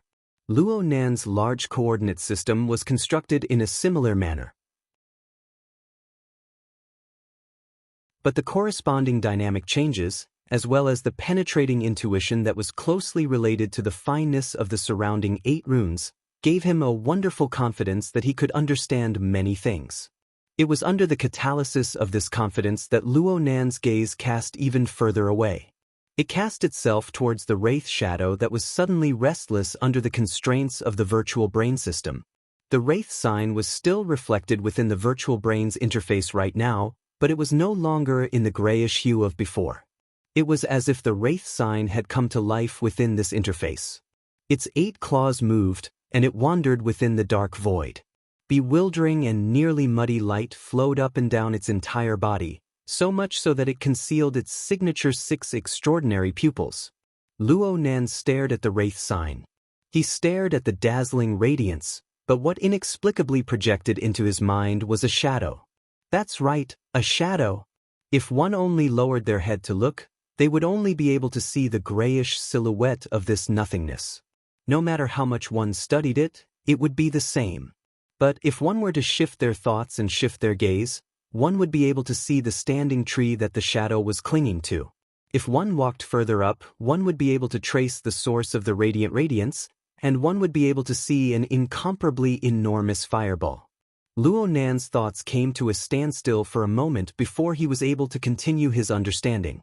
It was a sun that erupted with high-temperature jets at all times. It silently rolled within the abyss of the distant spacetime. It surged with scorching heat, but it was negligible in comparison to its own power. It passed through some sort of opaque frame substance to finally form the wraith sign, a certain shadow that reflected a portion of the wraith sign's structure and a deeper essence. The thing reflected by the wraith sign was very grand, but it was precisely because of this that it set off its lowly nature all the more. Forgive Luo Nan for describing it this way, for he simply did not know how this understanding came to be. It was as if there was a large amount of secret information that truly existed, yet it was hard to perceive. The information blended together with a special logic to form an answer in his mind. This was, without a doubt, a cognitive process that allowed him to directly pry into the secrets of heaven. Luo Nan was willing to maintain his muddled state, to sever this cognitive vein. Child of the Order of Justice once said, "Observation is order, and order is truth." This referred to the cognitive process itself. It was a transformation of the external world by the self-format. Luo Nan had once taught a class and changed these words.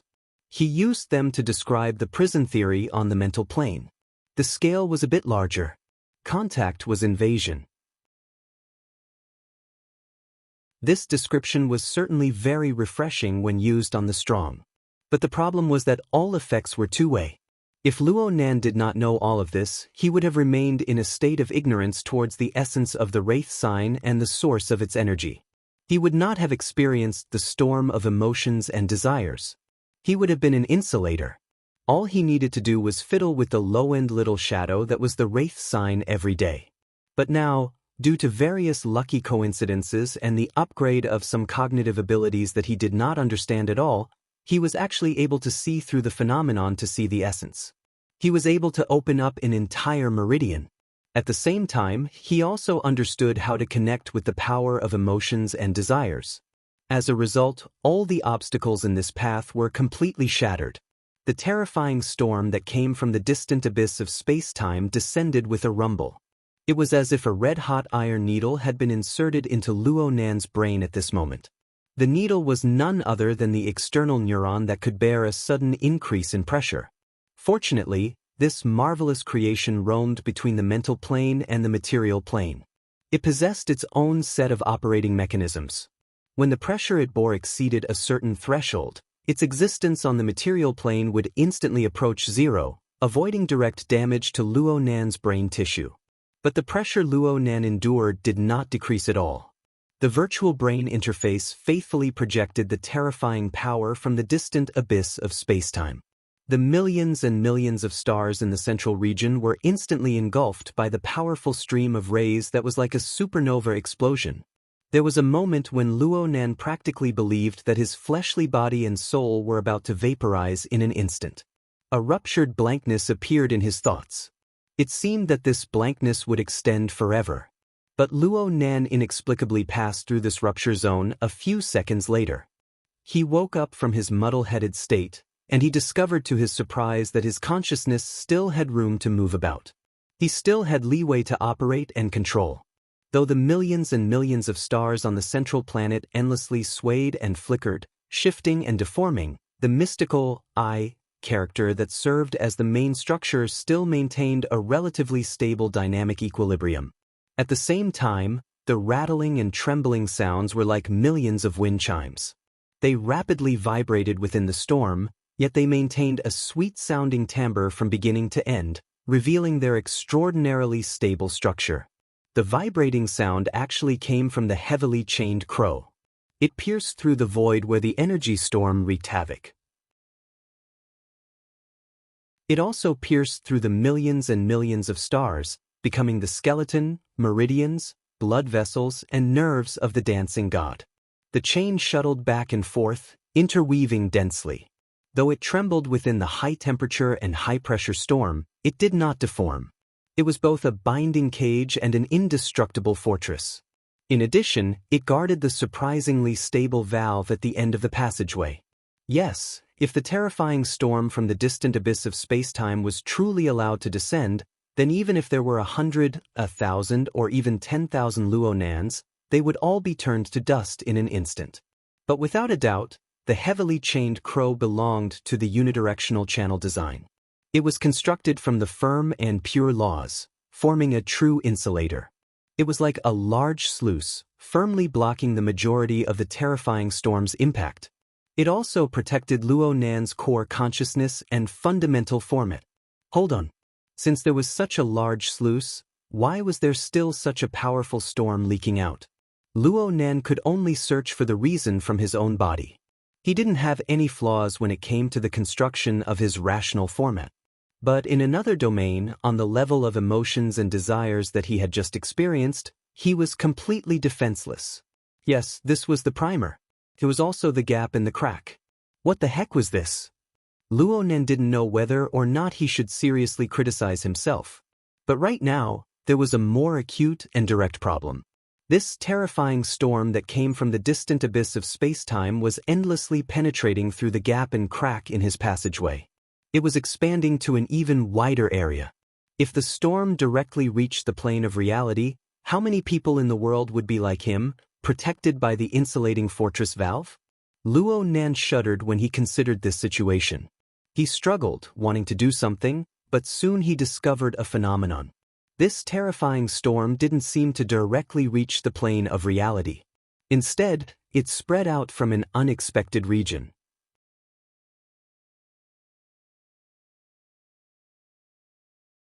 Chapter 691.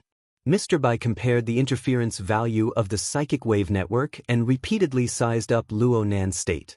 In the end, he let out a long breath and took back the wristband from Luo Nan's ear. He returned it to He Yueyin and made an OK gesture. More or less. I can basically confirm that he has left the REM phase. Although his brain is still active, the order is increasing. He can wake up at any time. His face looks quite red? It should be the remnants of the dream stimulation. It might even be a wet dream. Mr. Bai casually joked. Zhang Yingying curled her lips, but He Yuan didn't respond at all. She just hung up the wristband. Mr. Bai actually wanted to communicate with Gym Master Xiao, but he didn't expect He Yuan to just hang up without saying any polite words. At this time, He Yuan lightly touched her ear. It looked like she was communicating on the psychic wave network. President Ouyang. Everyone in the room raised their eyebrows when they heard the name from her mouth. As for He Yuan, she nodded slightly toward Mr. Bai after listening to a few more words. She shared the communication with him. Mr. Bai walked away from Luo Nan's side and paced around the room. Ouyang, what's up? You're currently treating Luo Nan. Is the situation okay? It's quite optimistic. He already has clear and distinct consciousness activity. The order of the interference of soul strength has stabilized. What level is his consciousness activity at? The abyssal region? I'm not sure about that. How am I supposed to follow him? How about this, old Bai? If it's possible, wake Luo Nan up as soon as possible. He can accept some negative effects. Mr. Bai subconsciously turned his head and cast his gaze toward Luo Nan on the sofa. What's the meaning of this? Ouyang Chen's grave voice transmitted over. The branch sent a notice. I think headquarters will send it out soon. There are abnormal movements on the level of the polar domain. According to the reports of many extraordinaries in different regions of the world, their light senses are rapidly increasing. The subsequent effects will likely affect the abyssal region. Therefore, for the sake of safety, all activities in the abyssal region are prohibited for a period of time to avoid risks. Hold on.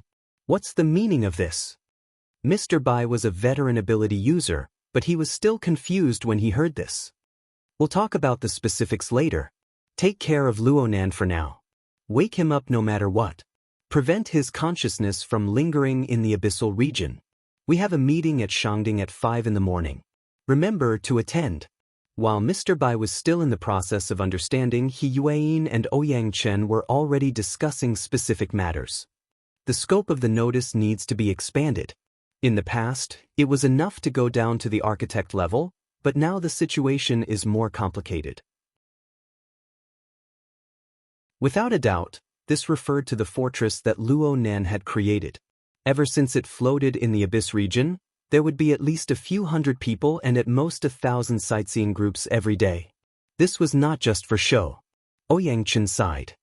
Everything has its pros and cons. No matter what, let's inform them first.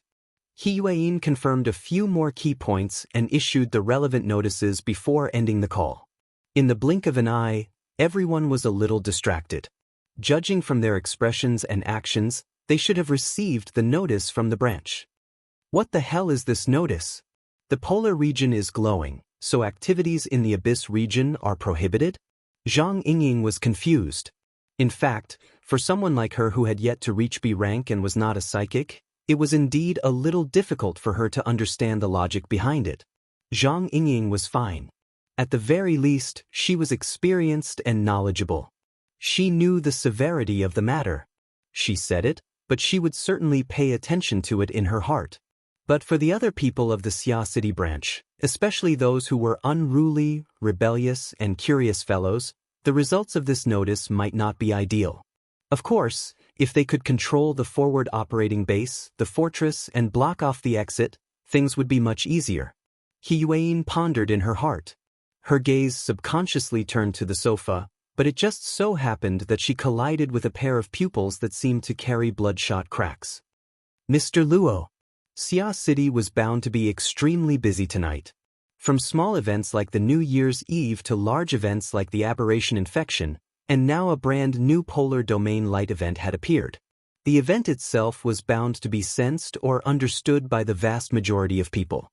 But correspondingly, the pressure it formed was hard to find a channel to vent and transmit.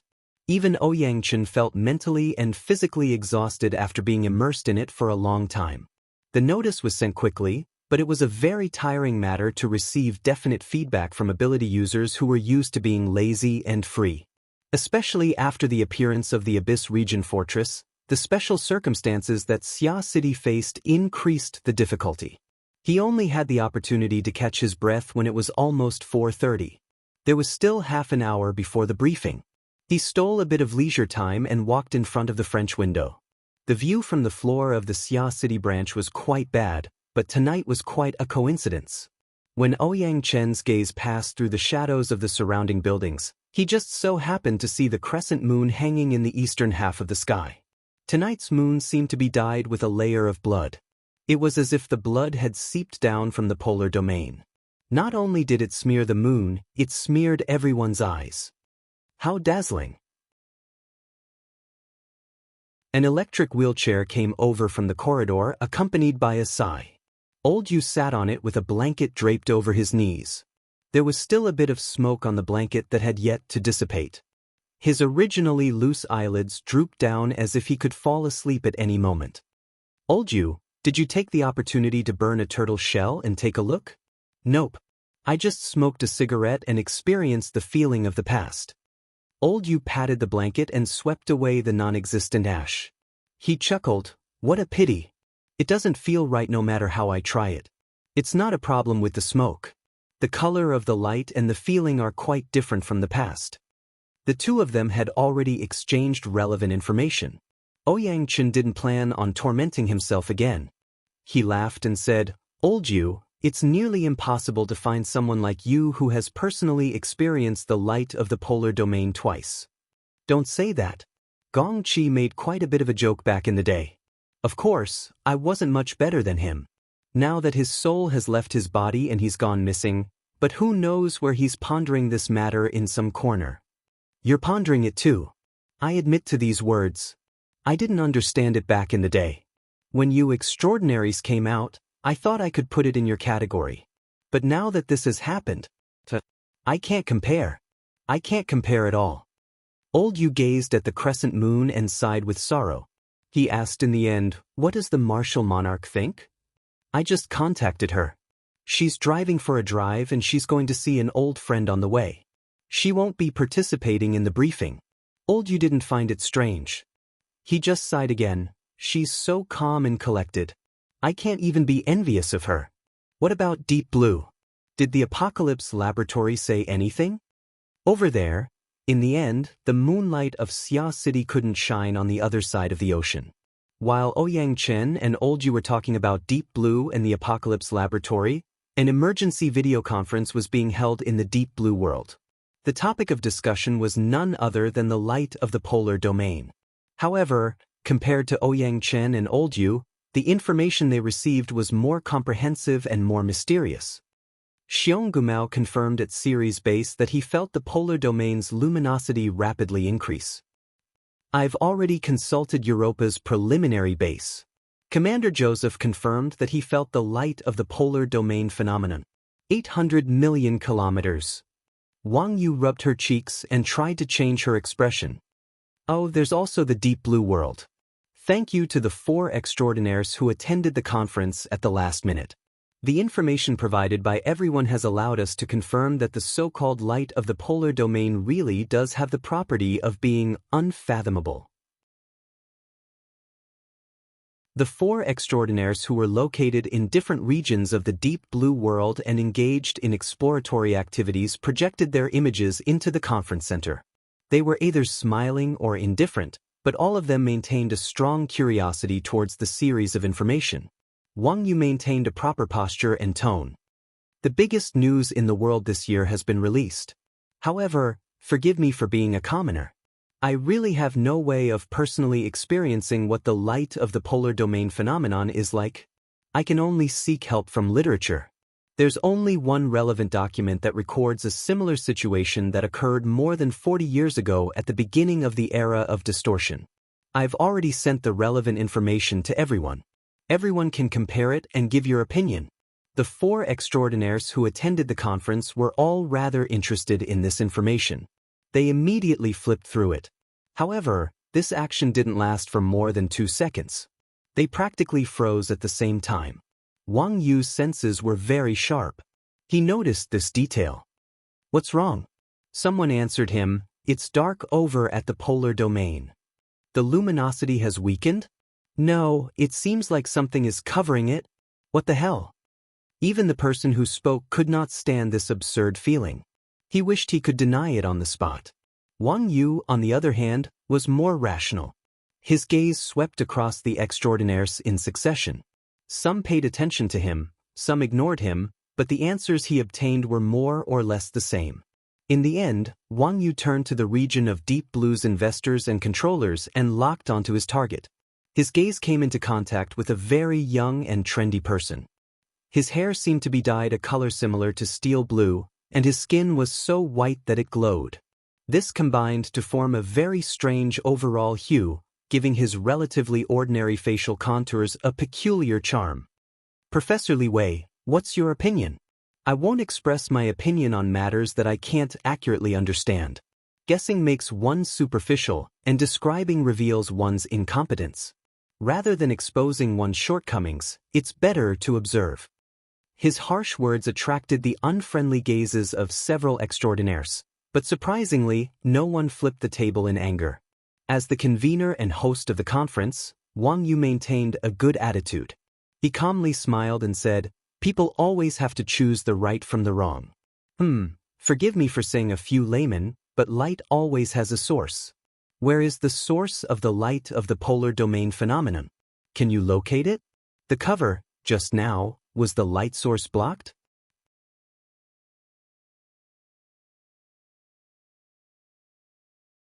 Chapter 692. The briefing conference convened at the Shangding building was about to begin. Most of the architect-level powerhouses in Xia City were present at the conference. The conference had yet to officially begin, but the latest situation in the polar domain had already changed. It was unknown how many people's heads were stuffed with the absurd reality of darkness and light. What had originally been a private conversation between Ouyang Chen and Old Yu had already turned into a large discussion with many people participating. The chatter was endless, and everyone had their own opinions. The discussion only came to an end when He Yueyin and her group rushed back from Aurora Cloud City.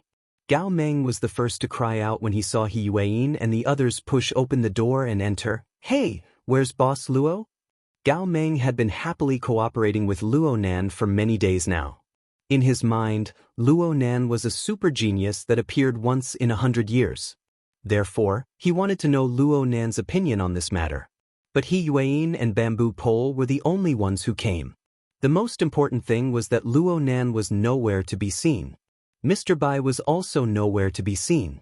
Mr. Luo's grandfather is critically ill. The hospital has already issued a notice of critical illness. He is already rushed over. Mr. Bai is an expert in soul science and related pathology, so he has gone to help as well. Gao Meng went, "Oh my," but he was unable to say anything else. He Yueyin looked around and discovered that people were missing. Her Majesty Empress Wu isn't here? Naturally, Ouyang Chen was the one to explain this. Gao Meng was a straightforward person. He clapped his hands and said, "This is great. The two people who are most likely to have fantastic ideas aren't here. Let's just stare at the information and make blind guesses." The people present were all used to this. They didn't mind hearing this. They just roared with laughter.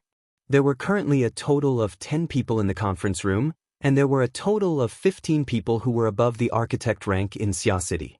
Aside from Her Majesty Empress Wu, Luo Nan, and Mr. Bai, there were also the horned demons and Cragburst who were currently wandering in the wilderness.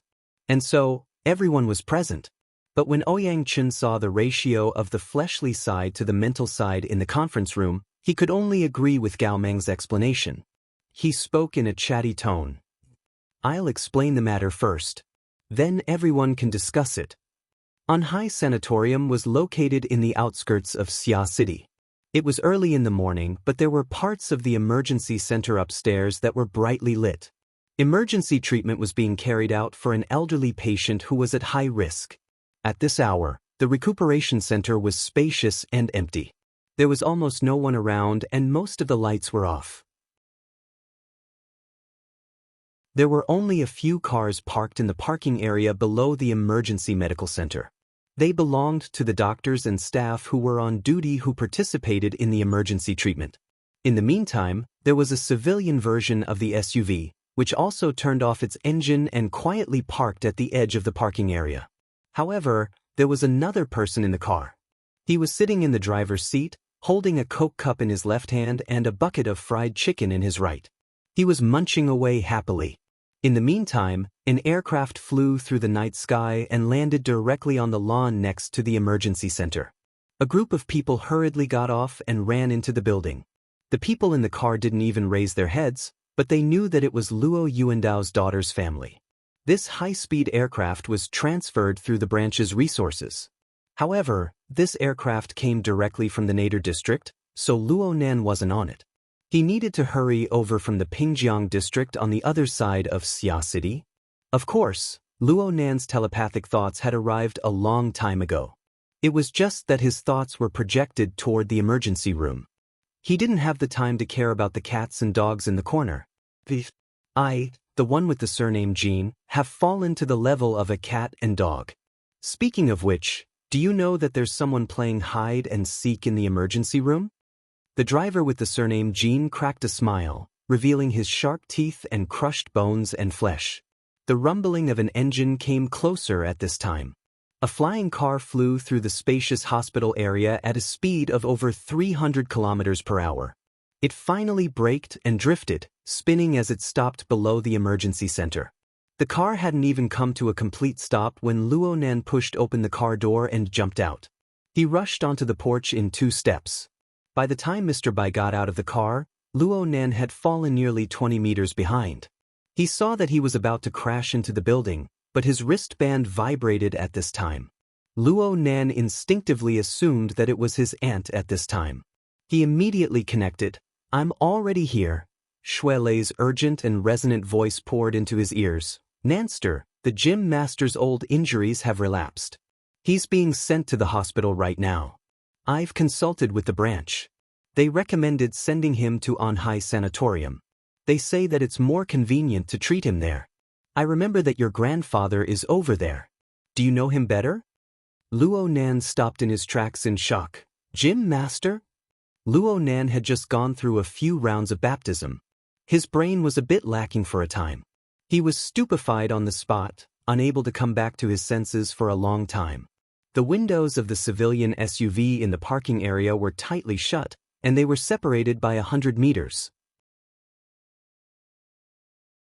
But driver Jin's 5 senses and 6 senses were out of this world. He didn't miss a single bit of the corresponding unforeseen event. He began to chuckle, and his mouth chewed with even more gusto. Yep, he didn't have any evil intentions.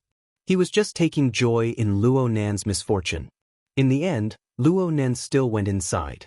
Soon, the emergency center's front building recovered its tranquility. Driver Jean finished off the chicken leg and cola in his hand. He let out a yawn and fell back. The car's AI considerately lowered the back of the chair for him, and he prepared to take a good nap. In the meantime, another rescue shuttle came over to transfer the patient. It was probably Gym Master Xiao. Driver Jean knew this person. He was a genius for being able to live this long due to the great collapse of the genetic plane. At the very least, Driver Jean could empathize with Gym Master Xiao. Driver Jean raised his eyelids, but he didn't completely open them in the end. He just spat out a stream of hot air from his nostrils. It seemed like he was sneering and sighing. Then the hospital area recovered its tranquility. But not long after, the sound of knocking on the car window rang out. A tall woman stood next to the passenger window. She wore the hospital's trademark white coat. The length was just right, but it appeared a bit loose. That fast. Driver Jean got up and opened the car door to let the woman get in. The smell of disinfectant assaulted their nostrils. It was hard to describe with words the smell of roast chicken that filled the car. "What are you wearing that for?" Driver Jean grumbled and opened the car window. The woman in the passenger seat snapped her fingers. Before the sound faded away, hundreds of millions of related odor molecules were gathered by some mysterious force and expelled from the car. Chauffeur Jean said lazily, "Your Majesty is awesome."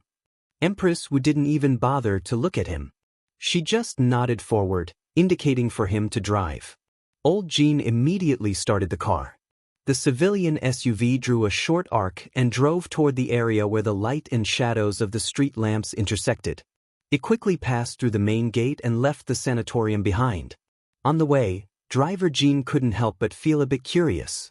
That old man Luo, after you gave him a breath of immortal chi, he should be able to hold on for another year and a half, right? Not necessarily. If he waves the cloak 2 more times like this, even if a god really descends, he won't be able to be saved. Wu Jiong took off his white coat unhurriedly, hooked a corner of it, and let it out the window.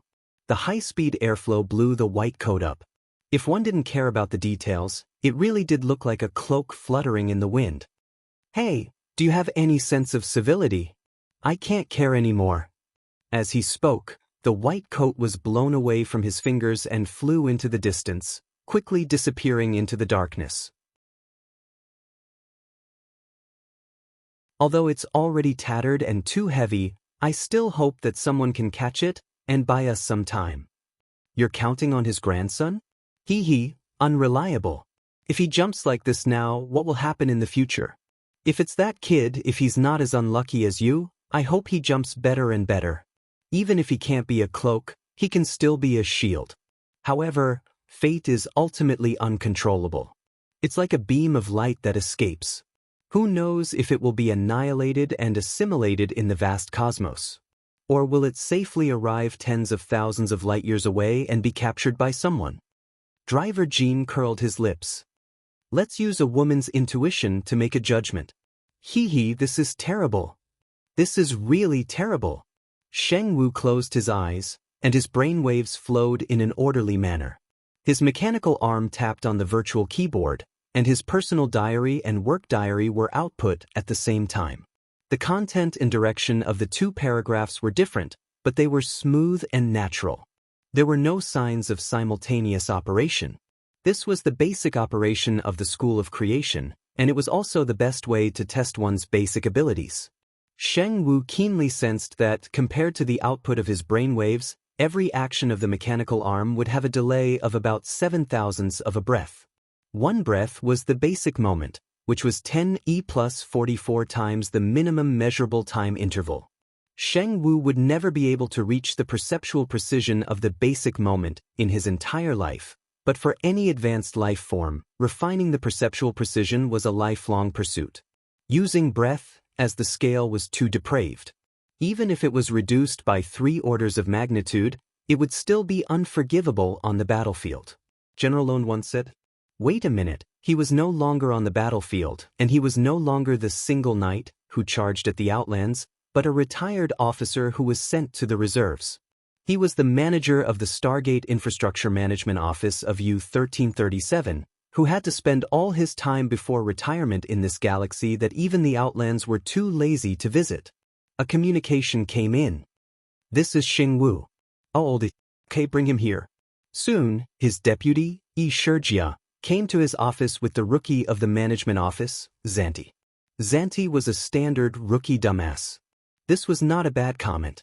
Under General Lone's command, he was associated with the element of serious and naive. He was a good piece of steel that could be beaten. The only thing that Sheng Wu hated was the little guy's mental attribute that had gone awry. "Director Sheng." "Call me sir." "Sir." "Reserve Corporal Zanti reporting to you. In the outer region of the U-1337 galaxy, Class 7 wave anomaly has appeared. Based on the Praeger effect, I have calculated the approximate relative position and sector." The young man had already sent the relevant information. Sheng Wu sized it up and murmured, 42 squares away, that's 42 days ago. Is there any follow-up?" "Sir, there is no follow-up. Also, sir, it should be 21 squares and 21 days. We have changed the standard units of the heavens to connect with the various systems of the divine kingdom." There was a moment of silence in the office, and then Sheng Wu said pleasantly, "You are right, old habits have not been changed.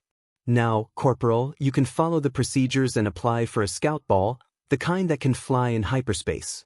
Calculating at the highest speed, in about 5 Pantheon years later, before your 20th birthday, you will receive the most detailed results. Maybe by then, you can receive a reward from the military before your contract ends. It's even better if it ends. You can change your career in time and become an explorer. According to the information, you can find a high-level life-gathering area and immediately become a billionaire. Oh no, it should be a new pattern for the God of Dawn's cloak. Now go do it, child, good luck. The dumbass left in a daze. Sheng Wu turned his eyes to his deputy. Yi Shijia raised his hand to say, "It has nothing to do with me," and then ran out of the door. The standard units of the heavens, multiplied by 2 is the standard unit. It seems that the gods in the heavens are really cheap. Sheng Wu's voice was isolated in the office, but as his deputy, Yi Shijia could guess some of the content. But it had nothing to do with him. After leaving the door, Yi Shijia directly pulled a certain line. The relevant data is in hand. Traveling at high speed through hyperspace to the relevant sector, without a senior lord to oversee, driving the configuration will require a large team of at least 400 people. Recruiting now, we can set off in 4 standard weeks. At most 100 weeks later, we will have a definite result.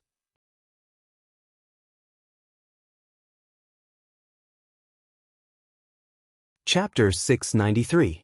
Cat Eyes had a dream. He dreamed that she was crawling on a large net made of long metal chains.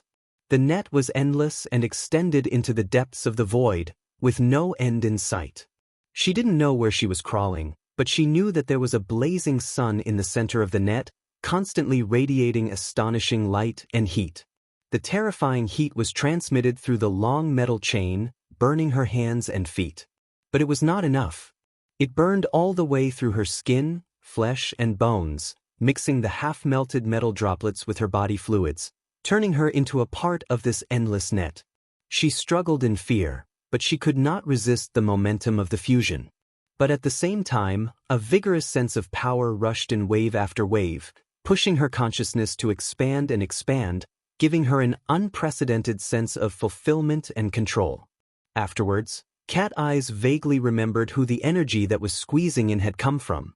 This kind of forced giving and the complete loss of resistance made her inevitably have some subtle associations. It was like a gunpowder pinch. After a few sparks, the compressed gunpowder exploded with a bang. This was different from the external pressure. This was an impulse that originated from Cat Eyes herself. The explosion was not a destructive shockwave, but a poisonous fire that rapidly set a prairie ablaze. It burned through every corner of her body, both inside and out. Cat Eyes let out a hiss as she suddenly woke up with a start. Only then did she discover that her entire body had been soaked in bodily fluids. The poisonous flames that had scorched her body had turned into a warm and sticky sensation that was hard to distinguish. It was truly terrible. She looked at her watch. It was 3 o'clock in the morning, only 2 hours before she fell asleep. Cat Eyes sighed and extended her hand to scratch her scalp. Her long hair, which was already drenched in sweat, was scratched even more messily. There was no way she could sleep again tonight. She might as well take a shower to freshen herself up. Cat Eyes activated the hexa-ear while she was bathing. She prepared to send a few messages to relieve her boredom. However, as soon as he opened it, the whooshing sound of information notifications filled the air like locust-like arrows, making him feel as if thousands of arrows were piercing through his heart. The intelligence system of the psychic wave network thoughtfully picked out the common keywords in most of the information for her and categorized them accordingly. There's a bug in the fortress. Boss Luo, save me. Boss Luo, come out. Take off Boss Luo's bracelet to ensure your safety. Tear off Gao Tianshur's sticker to ensure your life is valuable. Boss Luo is going missing again. Where are the people from the project team?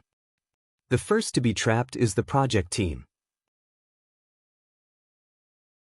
Winky face. Due to the fortress project in the Abyss region, the late spring night of Xia City experienced the fiery heat of summer ahead of time. Several hundred people were in a chaotic mess, alarming Gao Meng, Mr. White, and other veteran B-rank powerhouses. They tossed and turned, but the most important figures had disappeared without a trace in the darkness of the night. The first time this happened, it was horrifying. The second time, it was painful. The third time, it was sullen. The The fourth time, the fifth time, the sixth time, and even the countless times, it was completely numb. Cat eyes entered the friend group established by Luo Nan. It clearly displayed that the group owner was not in the service area. However, most of the other group members were still awake. Bamboo Pole, who was currently trapped in the fortress, barely managed to send a voice transmission. His voice was full of resentment. Boss Luo got away again. What are you security guards doing? Hee hee, do I have to emphasize it again? Right now, we live on as sparring partners. Qin Ikuin, who had already been relieved of his role as a bodyguard, was like a floating ghost. Shuelei, who always had a stable schedule, was woken up. He provided outdated information. In the afternoon, he went to the sanatorium to see Grandpa Luo and the gym master. He even practiced Sanzho with me. You didn't break his legs? Shuelei felt wronged. Right now, he's most proficient in speed and control. The photoelectric leg and the illusory magnetic field are simply amazing. What a crappy name.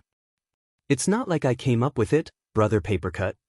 Seeing that the topic was about to stray to the other side of the Pacific Ocean, the always calm Bamboo Pole was truly enraged.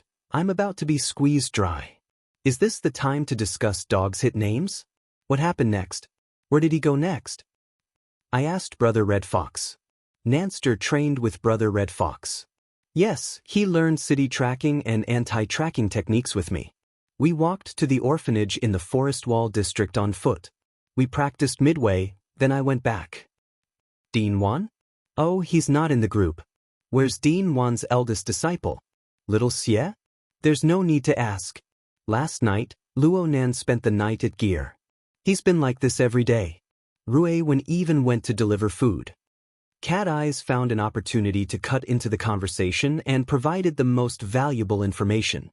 However, this was tantamount to selling Luo Nan out. Zhang Yingying sent a raging emoji. Then why can't I find him every time? This was because he would jump several thousand kilometers away. He was quite willful. Zhang Yingying was unable to obtain a satisfactory answer from Cat Eyes. She turned around and shouted at Red Fox, "To think that you call yourself Fox. He is a shut-in who never steps out of his house. Don't you have any idea why he is learning from you?" Red Fox replied with a disdainful emoji. It's more important to figure out Boss Luo's whereabouts. Papercut acted as a peacemaker, doing his best to bring the topic back to the topic. But as he spoke and spoke, he strayed a bit off topic. Speaking of which, I find it strange. No matter what, Boss Luo has nothing to do with shut-ins recently, right? What's going on with him? Has his body been taken over by someone? Cat Eyes sneered and replied, "Puberty has arrived. Hormones are being secreted in excess. He's already 17, big sis. Endocrine disorder." It doesn't matter what stage Boss Luo has reached in puberty. Where in the world is he right now?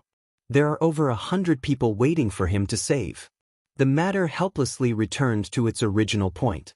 In the early morning hours of April 22, 2097, the tracking operation against the Fortress Project team's chief consultant, Luo Nan, ultimately came to nothing.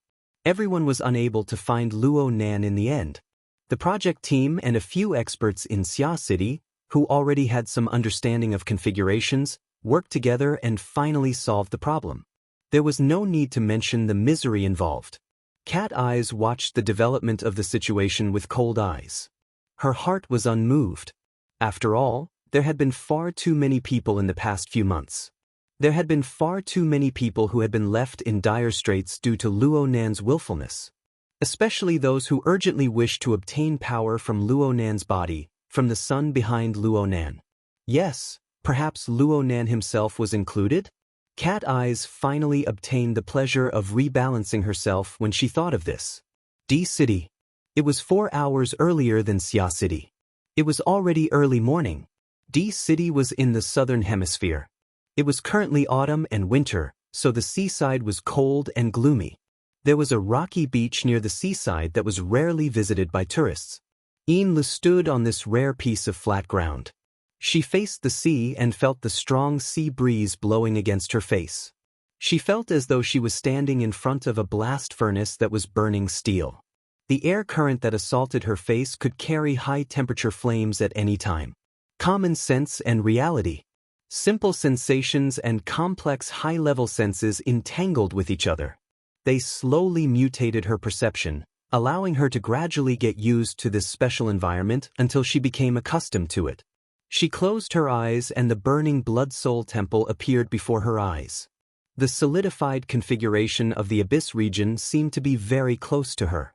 It could burn off her eyebrows and destroy her face at any time. Every stream of lava that flowed on it contained a high-temperature energy that was 10 times higher than before. The Blood Soul Temple of the Abyss region originally didn't have any substantial temperature to speak of. What it gathered was just the extremely paranoid emotions and thoughts of the believers.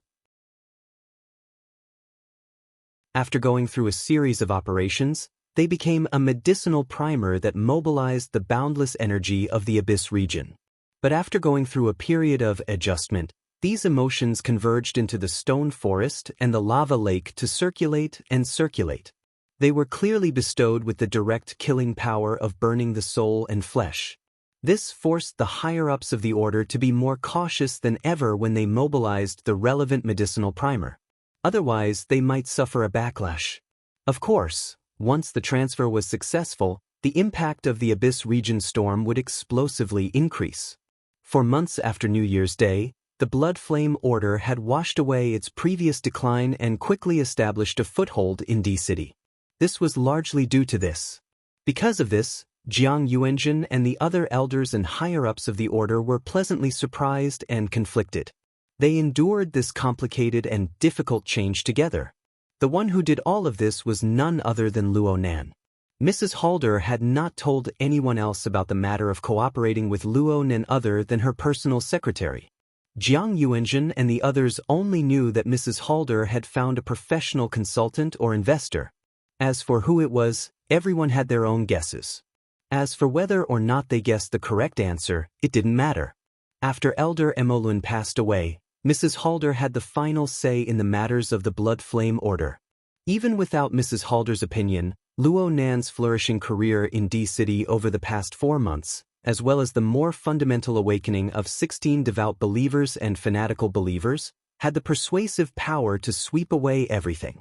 Every time Yin Lu thought of this series of changes, she thought of the young man who had created this miracle with his own hands. She thought of his superb and immeasurable methods, and her heart felt heavy.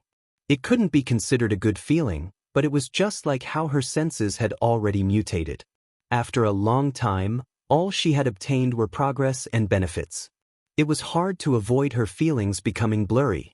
It was like being choked by someone, experiencing the thrill of suffocation. When her thoughts and emotions reached this point, Inla suddenly became absent-minded. She took a deep breath of the sea breeze, unable to differentiate between hot and cold. It was also at this time that the undulating waves of the distant sea seemed to be patronized by the magma at the bottom of the sea.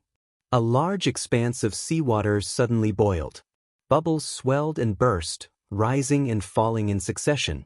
There was even a gurgling sound coming from that direction. Inla hurriedly collected her thoughts when she saw this abnormal situation. She picked up the special fireproof towel she had prepared to the side and moved forward. The waves of the sea pushed toward the shore one after another. The boiling region drew closer, leaving behind special traces of whirlpools on the surface of the sea. The light on the surface of the sea wasn't too bright in the early morning. She couldn't see the bottom of the sea with her naked eye. However, Yin Li's mental senses, which had improved quite a bit during this time, were already able to touch the extremely restless emotions that were 1,000 times hotter than the boiling seawater.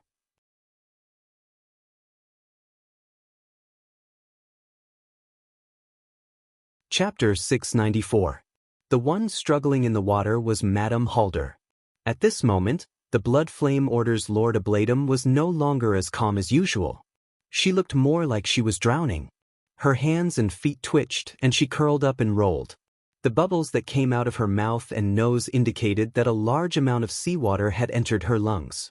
It was as if her life could be taken at any time. The surrounding seawater was boiling.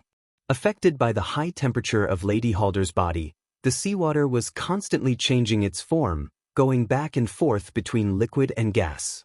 But at the same time, there was a coldness that never changed. It was like a prison, like a torture device. It constantly surrounded Mrs. Halder, lashing and torturing her, challenging her physical and psychological limits. In the depths of the ocean, Inle seemed to be able to see the silhouette of a youth directing and controlling the current situation, changing it in the direction that he wished. Inle didn't dare to take another look, nor did she dare to interfere. She could only stand stiffly by the shore. About 5 minutes later, the rising tide pushed the rising and falling bubbles, and also pushed a naked body to the shore. Purely from a visual point of view, this woman's body was mature, fit, and well-rounded. However, the most eye-catching thing was not her figure, but the heat radiating from her body, which seemed to be able to burn and distort the air. However, her skin was strangely pale, without the slightest hint of blood. "Madam!" Inle stepped on the seawater and ran forward. She draped a long scarf over the exhausted Mrs. Halder to cover her. Mrs. Halder was still in a daze. She lifted her eyelids and saw that it was Inle, but she didn't say anything. She curled up under the fireproof towel, her body still twitching. After another minute, her body gradually calmed down, and she recovered a bit of her strength. The first thing she said was, "Mr. Luo, what do you think?" On the shoreline, part of the seawater that was pushed up by Lady Halder was still close to the boiling point. The corresponding water, light, and steam, under the influence of an invisible force, spiraled up and down. In the time of 2 or 3 breaths, a blurry human figure was formed.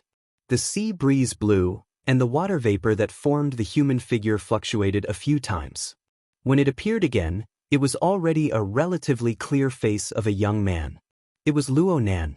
He stood behind Lady Halder's curled body and looked down. He did not immediately respond. Although he didn't say it out loud, he wasn't completely unperturbed. Luo Nan had to admit, the woman in front of him was truly ruthless. She really did have the courage to break through the norm. Right now, Madame Halder was very weak. She lay paralyzed on the rough rocky beach, practically motionless. Beneath the fireproof towel, cold sweat seeped out of her body before being dried by the high temperature. In such a physical condition, if it was a normal person, they would have died 800 times already. Only the body and soul structure of an ability user could withstand it. Even though she was in an incomparably sorry state, Madame Halder was in a completely different state of mind.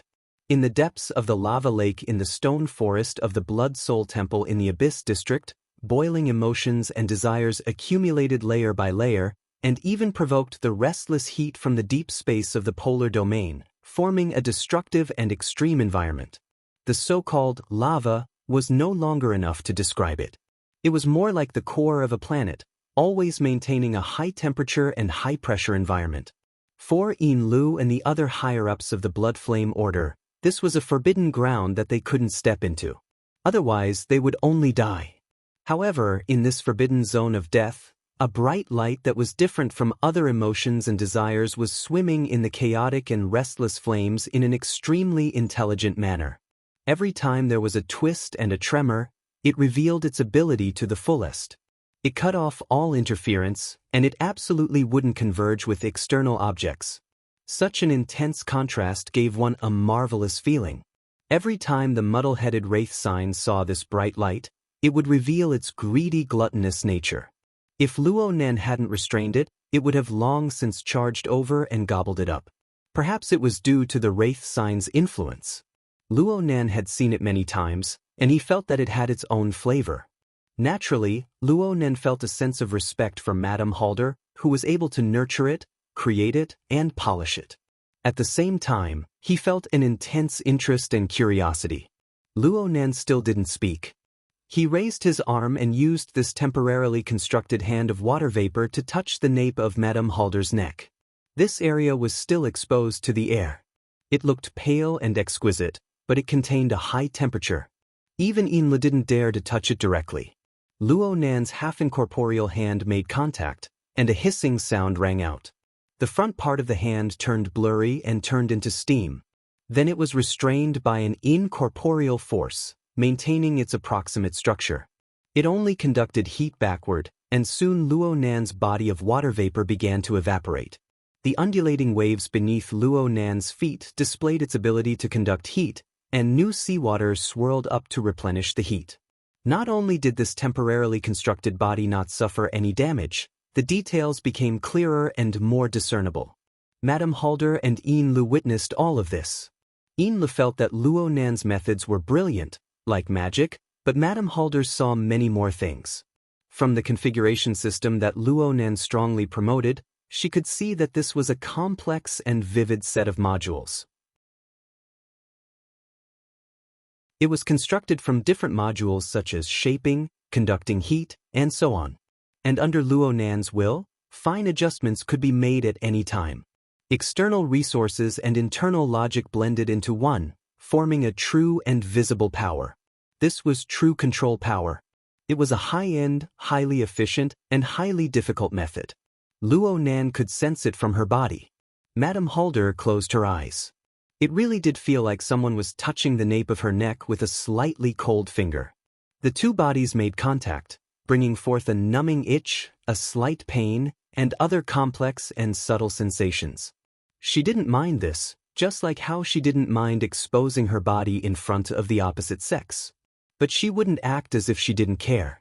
She just maintained her natural posture under Luo Nan's touch, and she pondered the most crucial question.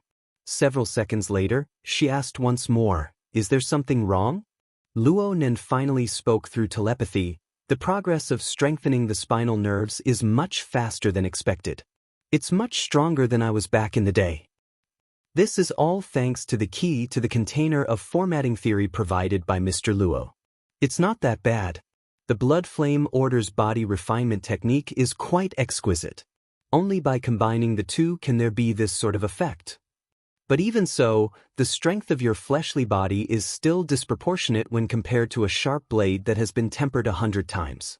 It's useless to have the dragon slaughtering blade slash yourself first when you draw it. There's no need for a direct attack. Just the residual energy that overflows and circulates is already extremely effective with a bit of control. Control? Is that the goal you're pursuing?" Madame Halder's eyes remained closed. She felt the pain of her muscles twisting and tearing in every part of her body. She smiled without saying a word. Luo Nan's temporarily condensed fingers streaked across her back. The permeating water vapor became a medium for his mental senses, allowing him to probe deeper into the details of her body. But at the same time, most of his energy was placed on the lava lake in the stone forest of the Blood Soul Temple in the Abyss district. This was because that was the essence of Madame Halder's goal. Ever since the early hours of the morning of New Year's Day, Luo Nan had already confirmed that Mrs. Halder was the first ablatum of the Blood Flame Order. She was the central axis that operated the entire Blood Soul Temple system. However, what this woman pursued was never control over the system. The Blood Soul Temple in the Abyss district was nothing more than a tool to her. More accurately speaking, it was nothing more than a furnace.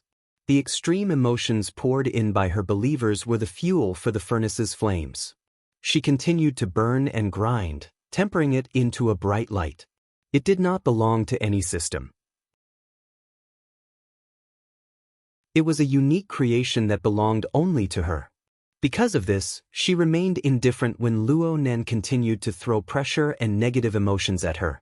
Even when the sun wheel behind the Wraith sign passed through the polar domain and Luo Nan to smash a terrifying extreme power into the Blood Soul Temple in the Abyss district, turning it into a forbidden zone of death. In essence, Madame Halder was deprived of control over the system of the Blood Soul Temple. She remained calm and composed. All of this, from Madame Halder's perspective, was a furnace fire. They were all accelerants. Only she herself was a valuable material. This woman was very crazy, and she was even more interesting.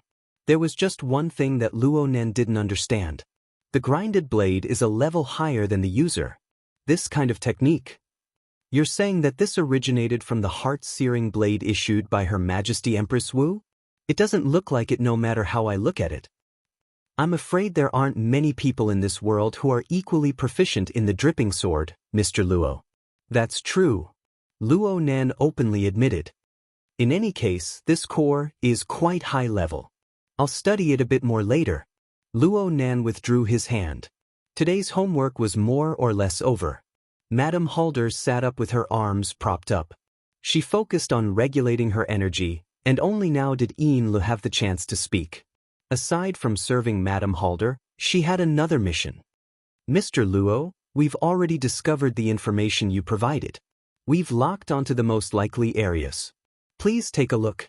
The work area displayed a satellite image of another major maritime metropolis in the East Asian region, Banyan City. 3 special areas had already been marked out. Right now, all of them appeared dark red, completely different from the other areas. Although the Order's influence in Banyan City isn't that great, Snake Tongue has always been independent. She doesn't have many old friends. It will be very difficult for her to transfer her soul to a second body. As long as we lock onto the location, we will be halfway to success.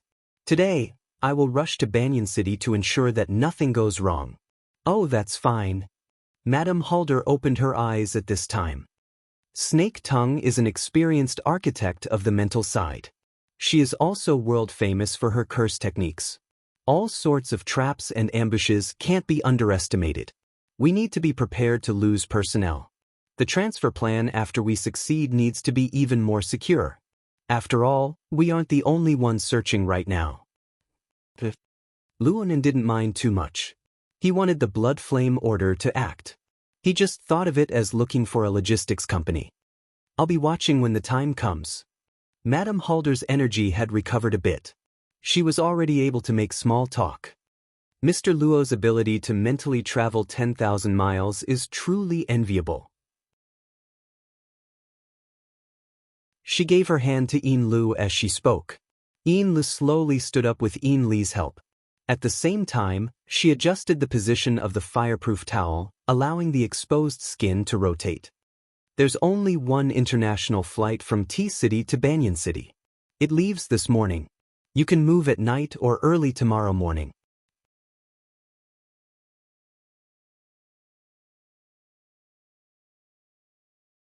Chapter 695. To be precise, the so-called new plane was the deep blue world located at the center of the Pacific Ocean. It was joined by T-City and Chan City, the 2 cities that formed a long and narrow search triangle. After all, where was the new plane? Was it really a subsidiary plane of the deep blue world as the rumors said? Were there really extraordinaries who had already entered and explored it? There was no proof at all. Even so, it was impossible to dispel the thoughts of the various powers and powerful individuals who were determined to win. There are many people, but their minds are all on the ocean. This side is fine. Lady Halder was a bit reserved in her words. Perhaps there was even a bit of ridicule. Li answered for the specific data. According to the information we obtained, there are at least 20 extraordinaries participating in the 3,000-kilometer journey from T-City to the entrance to the deep blue world. There are nearly 8 million square kilometers of sea. The Star Alliance Committee has dispatched 60 naval ships and 20 airships of the Air and Space Army to act as the search force. There are over 20,000 people participating, and they are sparing no expense. The number of bounties and enlistments of social personnel will not be less than this number. In fact, this number has dropped from the peak of last month. Oh, the restless period has passed. Lady Halder smiled. After all, the so-called traces of Gong Chi were just a glimpse. Actually, just a plausible clue was able to shift the focus of the search from the western Pacific Ocean to the southern Pacific Ocean, spanning 7,000 to 8,000 kilometers. It is quite astonishing. It is a new plane after all. Yes. Boundless wealth and power. Luonan didn't continue on this topic. Instead, he said goodbye. I still have classes in Xia City. I'll be heading back first. If there are any problems, contact me at any time. Mr. Luo, what about tomorrow's practice? I will notify you, along with the operation in Ban City. Luo Nan's condensed water man leaped into the air with these words. The light of the water diffused into mist, and he disappeared without a trace. Luo Nan said that he was returning to Xia City, but there were still some untruths. He didn't immediately turn around. Instead, his mind moved forward. He borrowed the evaporating water vapor on the surface of the sea and the rich environment of water molecules to lightly shake his soul cloak. He suddenly crossed a distance of 2,000 kilometers and arrived at the South Pacific Ocean northwest of T-City. Here, Luo Nan wouldn't gather watermen like he did in front of Lady Halder. This was because there were at least 10 extraordinaries in this area.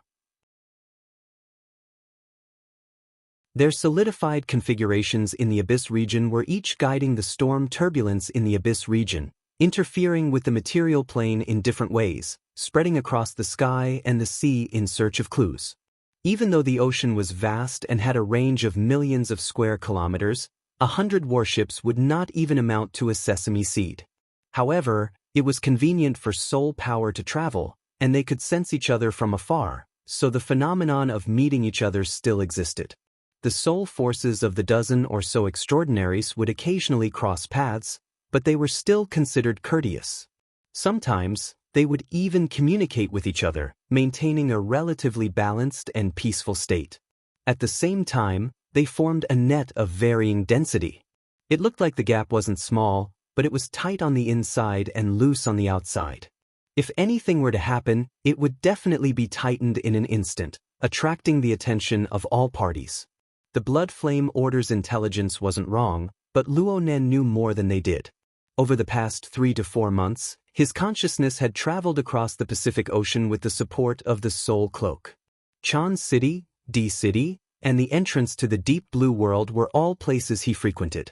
In the beginning, Luo Nan still came and went from the polar domain for the sake of caution. He used pure observation to understand the situation. But as time passed, Luo Nan gradually developed a new method due to the demands of reality. The waterman condensed in D City had long since collapsed into beads of water, and the water vapor merged into the ocean. However, the rules and laws that formed the waterman did not disperse because of the disintegration of its external form. On the contrary, without a relatively fixed and constrained structure, its series of changes and extensions became more effective. There was clearly an incorporeal frame within the void. It had practically completely abandoned the constraints of form. It was just a kind of structural concept. It was precisely with the insertion of this core of concept that the water vapor above and below the surface of the ocean possessed a special structural meaning on a higher level, even though it still maintained its natural form. From Luo Nan's perspective, a condensed waterman and the several thousand square kilometers of ocean surface were both carriers of the core of concept. There was no essential difference between them. The same stream of water could be a probe for gathering information, or it could be a wire for transmitting information. It just depended on where it was located within the overall framework and what role it suited under the specific environmental conditions. As long as the core of concept didn't change, the overall framework could change according to the situation. The specific structural parts could be a probe 1 second and a wire the next. In short, because of the injection of Luo Nan's core of concept, the area of the ocean he was paying attention to came to life. It became a special structural creation. Even though it was affected by the basic structure of water molecules, the gravity of the earth, the winds and currents of the sea, the schools of water birds and fishes, and other quantitative and variable influences, with the limitations of form and the limitlessness of variables, this area of the ocean still possessed inconceivable characteristics under the control of Luo Nan's core of concept. It was an extension of Luo Nan's senses, and it could also become an enormous processing plant. All sorts of parts could be forged at any time, and different instruments could be pieced together.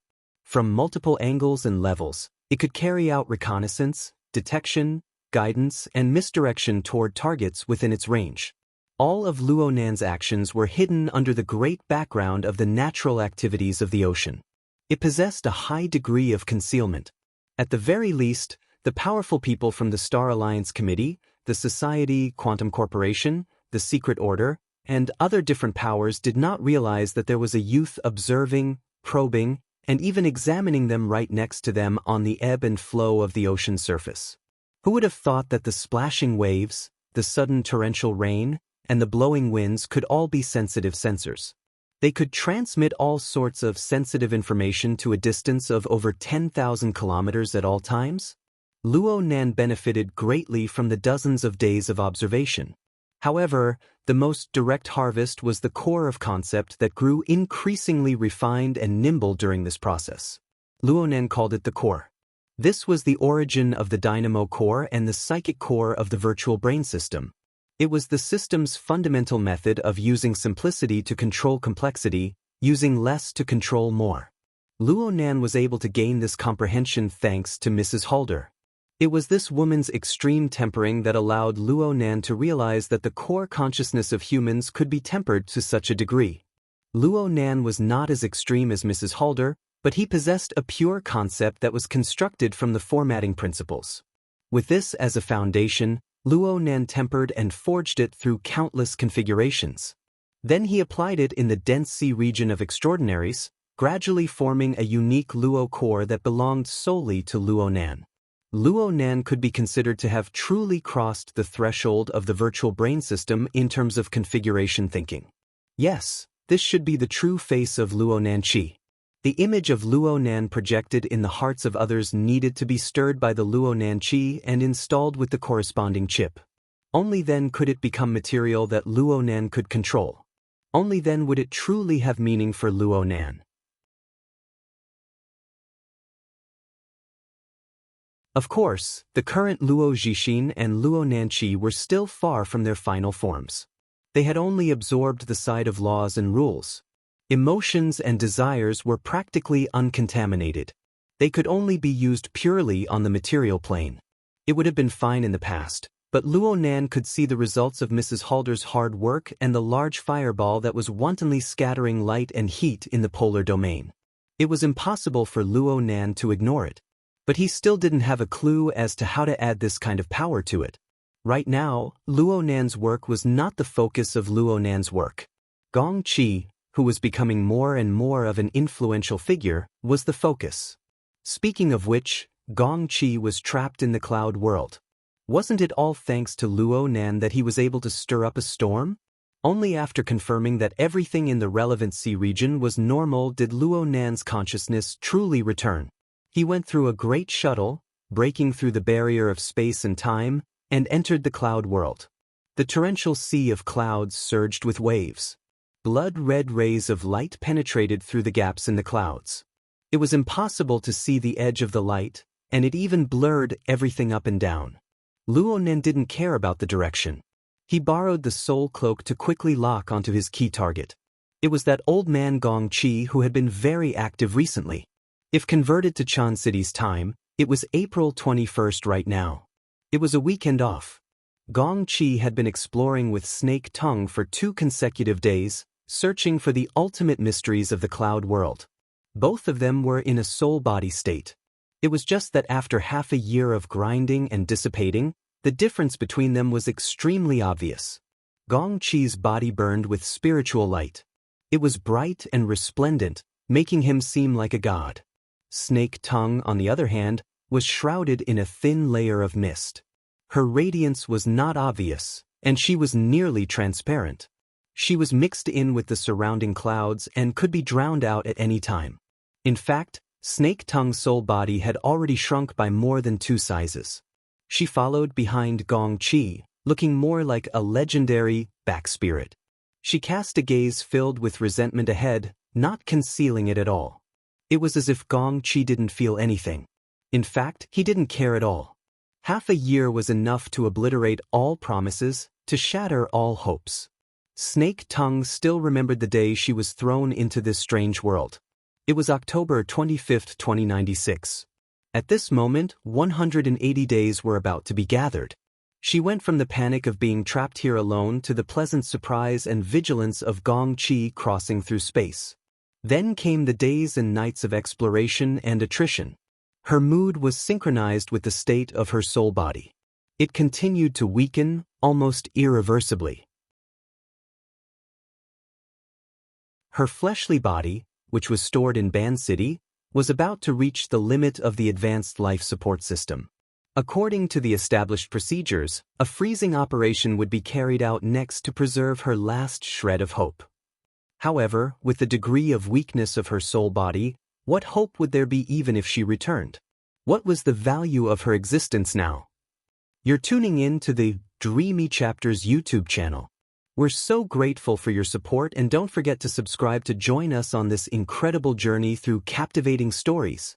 Your generosity through donations truly makes a world of difference, as it's the primary source of revenue that allows me to expand and enhance this channel for you. Thank you from the bottom of my heart for being a part of this adventure.